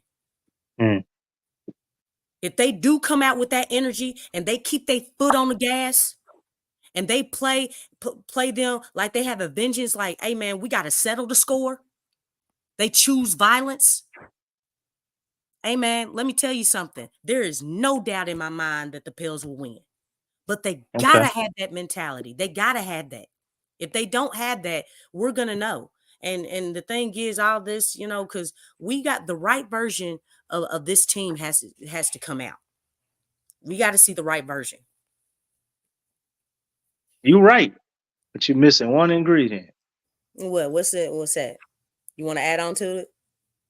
No, I ain't about to add on nothing. I'm gonna let you do it. What? What? An edge? They always need an edge. That's like salt. They always need an edge. Look, a better coach. I thought we addressed that.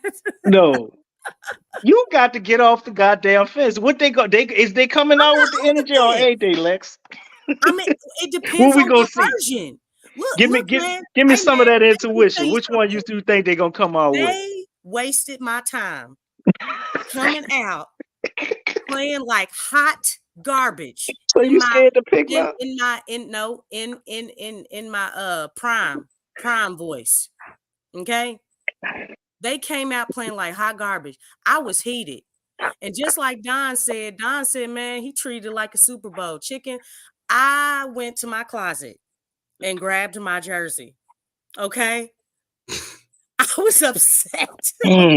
Lex was ready to get out there. You know what I'm saying? Like, hey, you know what, Lex, you know what was really something? When Jay Black is one of the most ultimate protectors of Willie. Boy, Jay Black that gave up on Willie. I missed that. Jay Black started calling for Willie's job, man. That's Lord. Yeah. Yes. Damn, not Jay Black. Jay Black started calling for his job, man. Hey, but that was like, damn. This stuff. You can only go along for so long. And let me tell you something. We've given that man time. It ain't like he hasn't had time. He went and got his own coaching staff, right? He did. Okay. Guys have been healthy. How many games did Zion play in regular season this season? I think it was 66, 65. I think it was he played 70. 70. It was like wow. Yes, he's been available. He has been available. So it's like, and he's still on the freaking plane, man. I mean, I think we just a little bit of love away, Lex. DC. Oh my goodness.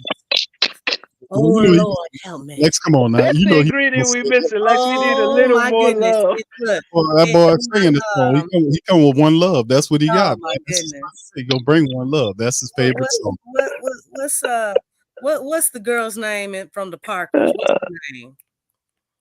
Okay, in that voice. Okay. Monique. Oh Lord. Yes. Because you was naming everything that they gave him. They didn't give him more love, Lex. You know no what? More love. DC, you're a troll. Look, I'm trying to keep my mouth holy. Holy. But nah. Real talk though. Give me a prediction. Nobody trying to hear about no love, man. Yeah. Well, give me a prediction then. We winning or we losing? It depends on this Pelicans team. I'm gonna get my jersey. You got to give me one on my jersey. You got to make a call. Now I called. I You said got to make a call, Lex. I think they're going to win the game. What do you? You think they're gonna win or you think they're gonna lose? Which You team know you what? think gonna show up? Come I on, Lex. got one. God knows. Okay, he does. Oh man. He knows, and that Oh, ain't straddling man. the fence Well, because he DC. does know. I'm gonna take that as code for God Did, the song by Jay-Z and Lil Wayne and somebody else on there. So let's say the Pelicans are going to win, y'all. DC. God I did. said DC. God did. DC says Jaws going to win. That's what we gonna have. So anyway, God did. DJ. Look, DJ Zebras is have sitting there. stripes.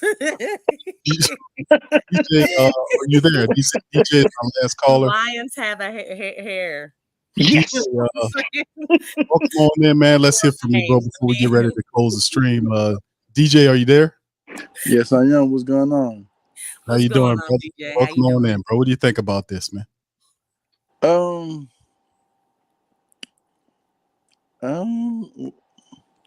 I got to pull Man, together. we got DJ at a loss for words. First off, welcome back, DC. We kind of miss you. You know what I'm saying? So shout out to you. Appreciate that, brother. Well, I did. I don't know about Lex in DC, but damn. I'm talking shit. But hey, it is what it is. The Pelicans, the fucking Pelicans. I'm gonna put it to you like this. And I'm not making no excuses, but you know that this is the league. At the end of the day, this is the job. For one, that was our first 2:30ish game in the afternoon on a Sunday. The way they played,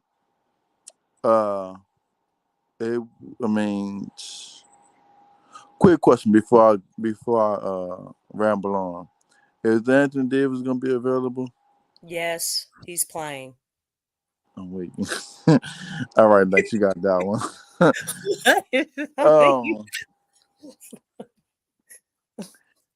I think the Pelicans are going to change it up because in Sunday's game, ain't nobody really beat us besides LeBron, AD, and maybe D'Angelo Russell with LeBron with the assist. So, and then you got BI first game back off injury.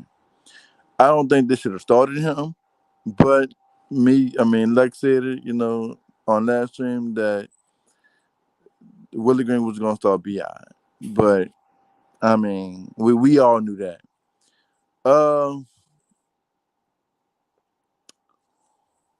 Hopefully we will have Najee Marshall back on Tuesday game. Hopefully we should have everybody back. If not, everybody's healthy. Yeah, so we should have more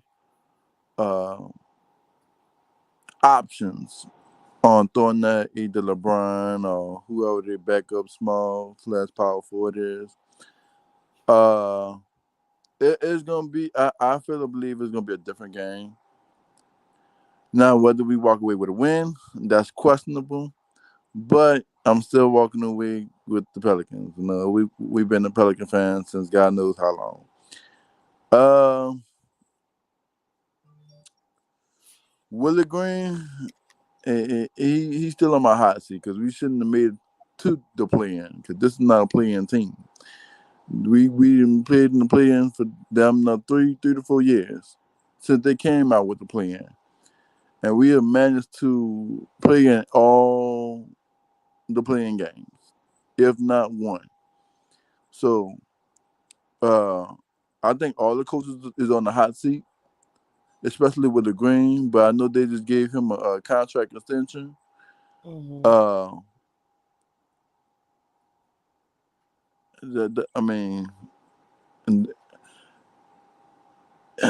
We'll see. We'll see what happens because Tuesday game is The adrenaline gonna be high.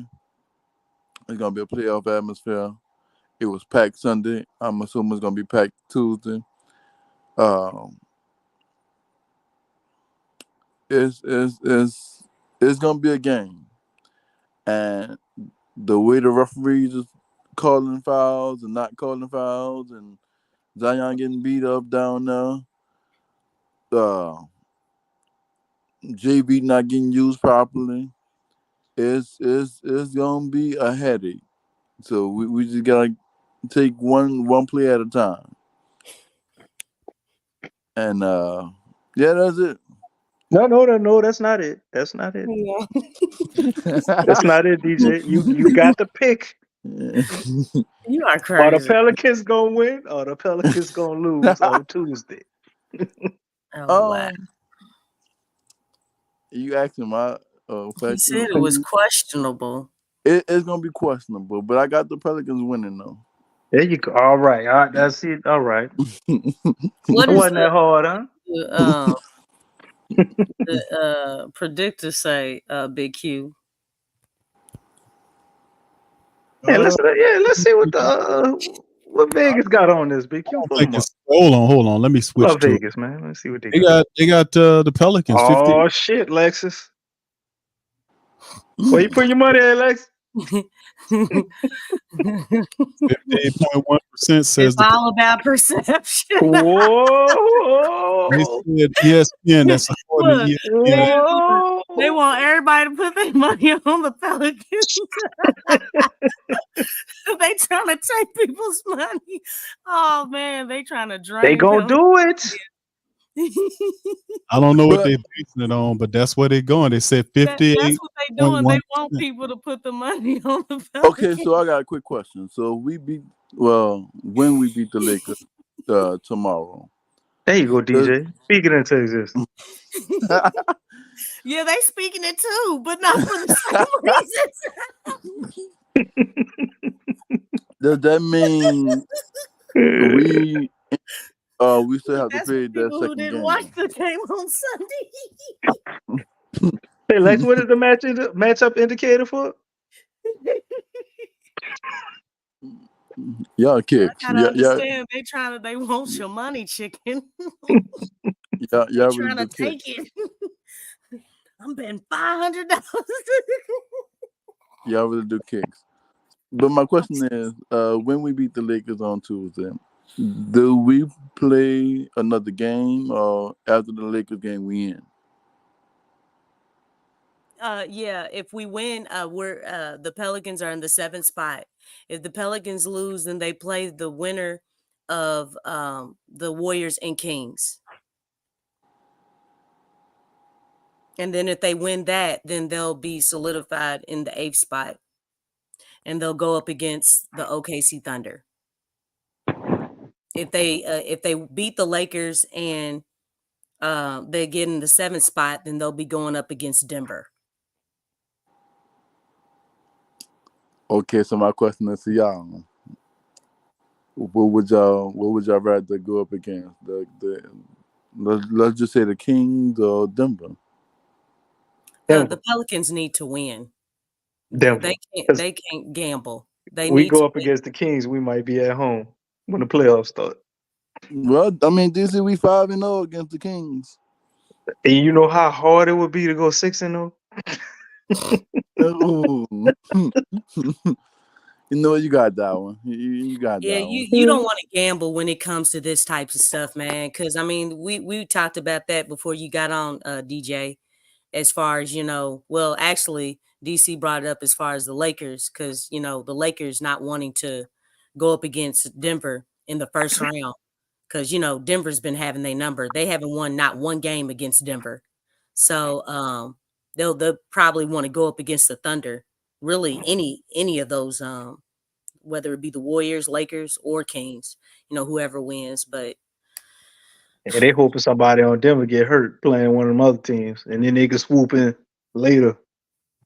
Yeah, but the thing is, it's like there's no guarantee that they'll get that spot. I mean, if it's about ratings and branding and marketing, then shoot, That basically boots the Pelicans out because Not really, because they'll have better ratings marketing if they set that match up for a little later. They're well, gonna have try more eyes. telling them that though, DC.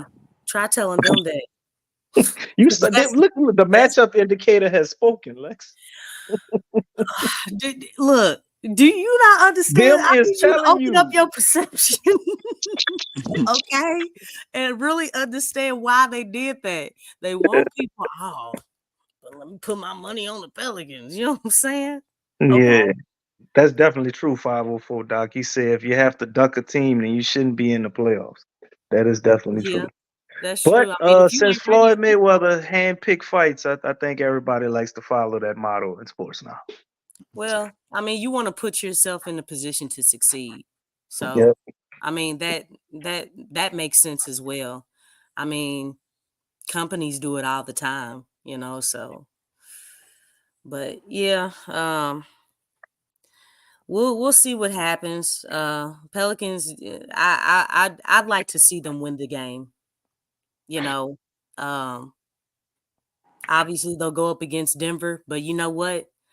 Hey, going up against Denver, if they can get past Denver, I know it's a lot to say that, but if they are to, get past Denver, hey man, look, you'll definitely be ready for any other team. You know what I'm saying? Because talk about a team getting you right. So, but like I said, I mean that's going to be a tall order going up against the defending champs. So I know this one thing. A lot of teams would be really happy if the Pelicans took care of Denver, though. You know what I'm saying? Because they probably see barbecue chicken. That I don't know about that, Lex. I mean, if you You watch the I'm Pels just saying how they would be dismantle, thinking. but if they dismantle Denver, you don't think the Pels would instantly strike some fear in some people? Maybe not all the teams, but No. some of those teams after seeing what they did to Denver. No, they see, yes. Because it's about matchups. You know what I'm saying? Like, look, Boston So Celtics, nobody else ain't if scared of we were Denver to then? beat the Boston Celtics, hey Are man, you saying they all scared of Denver and no other teams? no. Look, like, okay, let me ask you this. Do you think teams what teams do you know that are afraid of the Pelicans? I mean, I don't know who afraid of who to be honest. Like, how do you gauge that? Well, Ain't we exactly a know stat for that Draymond's not shit. scared. Well, We know we don't know if the Warriors are scared. We know Draymond not scared. Okay, Steph. He ain't Steph, speaking for the rest of the team. okay, we know that the Celtics, they're not scared. They You know look what I'm pretty sick saying? though, the way we shot them out the gym last game. Who? The Celtics? No, the Warriors. I mean, the Pels, they broke a record, man. They're the first team, I think, in NBA history to hit 23 pointers in back-to-back games at 50%. Well, we know Jimmy That Butler and ain't the Heat normal. are not afraid of the Pels. You know what I'm saying? Man, them scared people talk the loudest, Lex. You can't believe that. For real? Oh wow. Oh yeah. Yeah, You, and you, you ain't both never both seen those two people, both you them ain't two never people seen made it to the finals too. you ain't never seen nobody where you was coming up like in elementary school. I bet you won't knock this leaf off my shoulder. And all that. Or they huff and puff like they big and bad and don't never fight. You talking about bullies? Yeah. You know what I'm saying? Not even bullies. They pretend bullies. Yeah, And it was yeah, time to that's a fight. They don't fight. bully. That's the definition of a bully. Oh, goodness gracious. I mean, I don't know. Look, let Draymond or Jimmy tell you, ain't nobody worried about the Pelicans. Ain't nobody nobody scared of the Pelicans. You know what I'm saying? Um, Pelicans got to get their weight up, man. You know, they got to get their respect up. And these are the moments that it takes to get that respect. You know what I'm saying? I asked earlier, like probably in the month, you know, as far as with Willie Green, who has he outplayed or outcoached? Excuse me. You know what I'm saying? Nobody. You know what I'm saying? Damn. Like he has the coach I of this. mean, he ran circles around Mike Brown. Man, if that's the case, DC, I we mean, wouldn't be did in he the same really division. outcoach? They 5-0, Lex. Come on, we got to give Willie some credit for that. Okay, see, there goes that daggone Come credit. on now. To pull All your I'm credit saying report, Lex. is I think your credit score nobody's. low. No. Got to give him some credit. No, hey, buddy. You ain't gonna co-sign on that for me? No, you were talking about something else. You went to something personal, and I was just correcting you on it. Like, no, No, I'm sir. sorry. No, sir. It's all right. It's all right. It ain't nothing to be ashamed of. No. No, but I mean, the thing is, does Willie Green? Do you think Willie Green strikes fear in other coaches? No. Damn. We know James Borrego does. Exactly. We know that. So you're understanding my point, okay? You're But we getting it. do have James Borrego on our squad, so you don't think that pair with all our Okay, talent could put some fear into some people? he's not the one standing up coaching, okay? Look, you can't see Willie at all. But if we could You get would have Willie to Green call in sick. ejected, then That's all I'm saying. let me stop. Like, look, Willie is not striking fear in no one. Okay? You have the coach of the Lakers, okay? I mean, that dude, he was shot in his head. So let me tell you something. He's not scared of Willie. You know what I'm saying? Okay, he's been through. Okay, Oh man. he's basically like 50 Cent in the coaching department. Now we Minus, both know LeBron minus, coaching that team. Lex.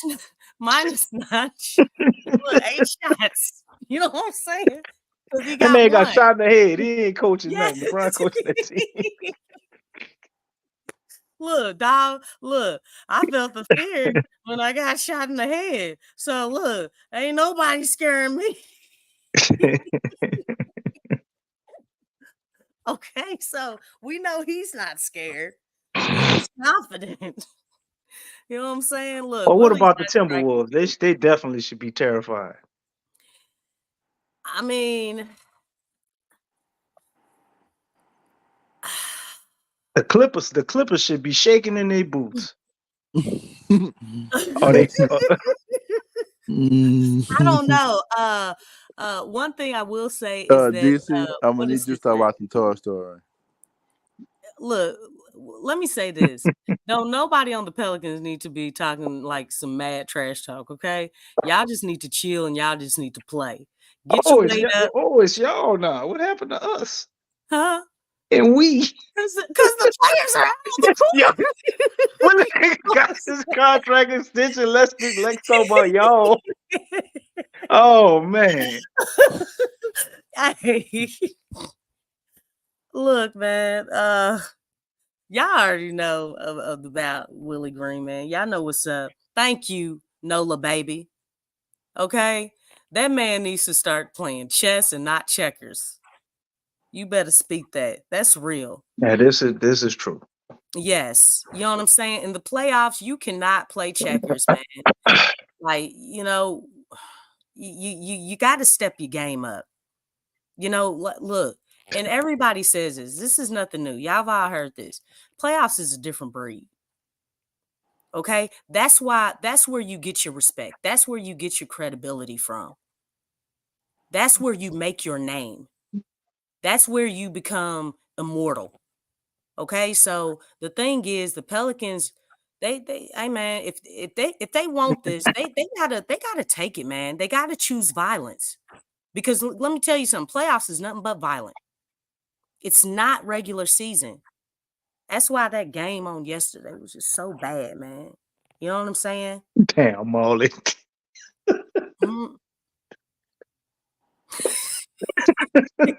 Playing Connect Four. Oh wow. Big Key, where'd you go? I know you didn't fall asleep. Yeah, we need to go ahead and end this. This ain't gonna never end. Well, DC, you making up a lost time, buddy. Yeah, I'm trying to. Yeah, Lex, he need all the damn streaming he can do. He come up in here rusty. Yeah, he did. Look. Boy, I started hitting him from the arc after a while, man. He talking about Got me a few logo threes in there. with the Pelicans last year. I'm like, man, them people, it was in Miami, brother. What you talking about? Oh yeah, I made a mistake, bro. You know, players mess up, bro. It's okay. Then he talking about he Think BI. about Yo, his thing with pre-marriage. BI come back. It I was was a like, what? success. We know. Wait, what happened? We didn't complain when BI came back. I Yeah, said, you know, BI, that's what it is. That's what's going on. A little rusty, man. I want a minutes restriction, bro. You know what's crazy? I'm weak. When you bring players back, you're supposed to get better. You know what I'm saying? Ain't that the goal? Hey, one They made a thing, huge Sean. drop. We about to get out, but what's good, Nola, baby? we got one more guest, and I want to chime in. Leon Bird, we about to close the stream, fam. Are you there, sir? You can give your commentary right quick. We about to close out, so please feel free to jump right on it. Are you there? All right. Can y'all hear me? Yes, sir. Yeah. All right. Look, what's going on, y'all? I've been in Louisiana. Y'all know I live in Florida. So I don't get a chance to go to a Pelican game. I go to the first goddamn Pelican game, home game ever. I get there when B.I. hit the goddamn tree because I got there late coming from Baton Rouge. My uncle passed away. We had his funeral. So I'm like, man, look, my weekend gonna be great. We're gonna beat these fucking Lakers. I get to the game, I'm already late. I'm like, man, you gotta be fucking kidding me. You gotta be fucking kidding me.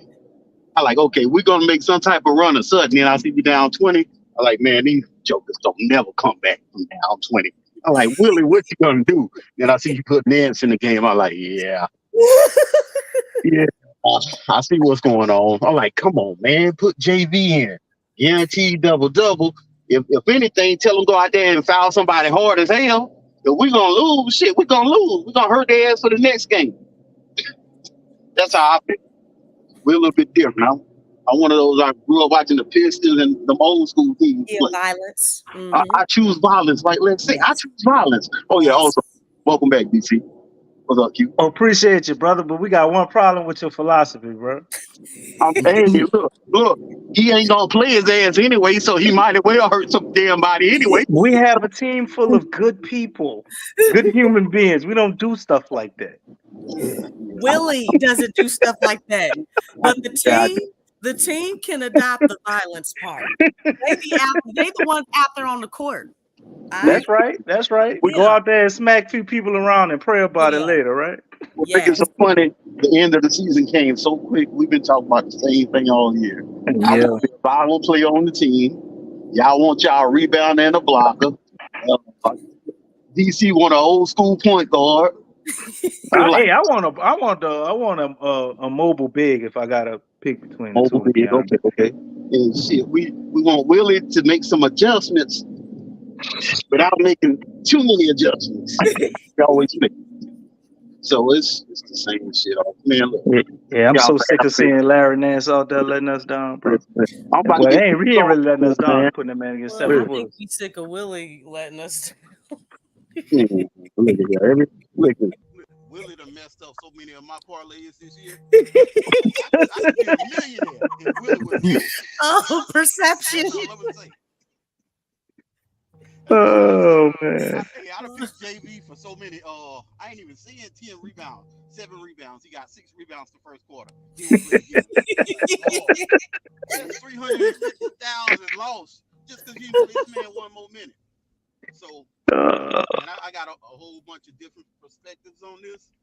And look, I just want the ass to make it to the playoffs. We're gonna see what happens in the playoffs. I don't trust the NBA anyway. I think it's rigged. Yeah, you low, bro. We can't hear you all the way. My bad. I'm still like I said, I just got back to Florida, so I'm still driving home, and I'm in a bad area. But I want this team to go ahead and make it to the damn playoffs and show me what they got. The NBA rigged to me anyway. I don't trust the NBA. I don't trust David. No, it ain't even David Stern no more. I don't even know the other dude. Adam Silver. I don't trust Little Silver. I don't trust him. Because look, at the beginning of the second they shooting free throws. Why they shooting free throws? Ain't nobody foul nobody. That's what you just said, DC. Well, they called the foul that they missed, and we were actually over the limit for team foul, so we made a mistake. Even though it went to the next quarter, we gonna let them shoot because they the Lakers. Yeah, and I'm at the game sitting by these Lakers fans. They cheering. I'm just like, shut up. So that might be the last game I ever go to because I don't do well with other people's crowds. So that's about it, man. I just wanted to holler at y'all before y'all get off and do y'all thing. We appreciate you, Good Leon. to holler at you, brother. Thank you, brother Leon. All right. Be safe on y'all gonna have to go ahead and take us on home, or y'all gonna be ending this show without me. My phone about to die. All right, DC, appreciate you for chiming in, brother. Good to hear you back with the fam, man. Hopefully I got the studio up and running by the playoffs. Brother, as long as you got a phone and you're not using Horizon, you're back from the island, bro. We happy for you. Oh, Congratulations. can you hear me now? Can you hear me now? Can you hear me now? Horizon, yes. Good. DC's phone. Good. All right. So anyway, man, much love to the fan. We appreciate y'all for being in the stream, man. Please feel free to hit the like button, hit the subscribe button. By all means, feel free to share the show on your social media. Man, listen, we up in this thing, man. Tomorrow's the game, fam. We're gonna make sure we have the live scoreboard up for the family members as usual, and we'll recap the game tomorrow. Y'all heard our picks on that. And we're going to make it pop and see how it goes, man. We ain't got that long to wait. Shout out to Angel Reese, man. She got drafted by the Chicago team. And her teammate is Camila Cardoso, who she battled with from South Carolina. So, boy, I can't wait. Well, that's a good little starter kit for them, man. Look, hey, teaspoon know what she doing. That's right. That's Reese up there running Chi-Town. That's our new squad, man. So, shout out to Chi-Town, Teresa, getting Angel and Camilla, man, together. Man, it's going to be the truth up there. But with that being said, listen, we're going to get out on that. We'll be back tomorrow, PPR final after the game, man. So much love to the game, to the fam. Y'all hit the like button for me, hit the subscribe button, and feel free to hit the share the show on your social media feed. For our Twitter people, please retweet us, man. Much love to y'all guys. I'll holler at y'all on the next one. Much love. Go Pels. Show us the edge. Yes. The chip on the shoulders, the fight and the passion that comes from within. Whoa. Trying to win on every level. Yeah. Expectations high. Have to show them you can fly. Play harder, better, smarter. Baby, put the league on notice. Show me the edge, play with the edge, show me the edge, play with the edge, show me the edge, show me the edge, yeah. Whoa, done seen the walk of shame enough. Wanna see the walk of winning time to come up and bring out the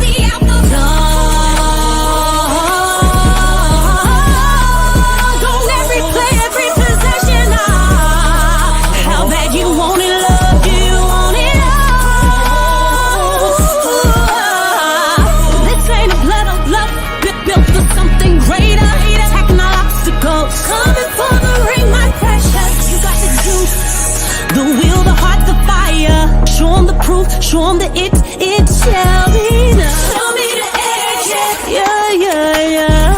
Play with the edge, show me the edge,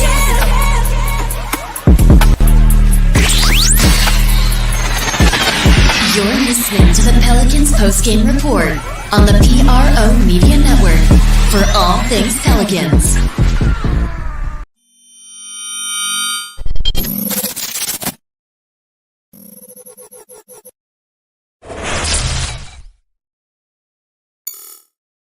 TheWhoThatDaily.com. That's right, TheWhoThatDaily.com. Your one-stop shop for everything New Orleans Saints, New Orleans Pelicans, LSU Tigers, even the top flight boxing news. So if you're a Who That and you're looking for a place to stay up on your team, TheWhoThatDaily.com is your site. TheWhoThatDaily.com for the sport Who That in all of us. That's That's right, the Pro Shop is the platform store where you can go and buy all the latest merch to support the platform. Available at the Pro Shops, we have dozens of hundreds of products available for you and your family. Unisex tees for men and women, hoodies and sweatshirts, tank tops, kids and baby items, long sleeve tees, mugs, pillows, wall art, bath bedding, face masks, phone cases, stickers, bags, fanny packs, socks, hats, and many other items. Please feel free to check out the Pro Shops. The link is in the description section below. And remember, it helps the platform.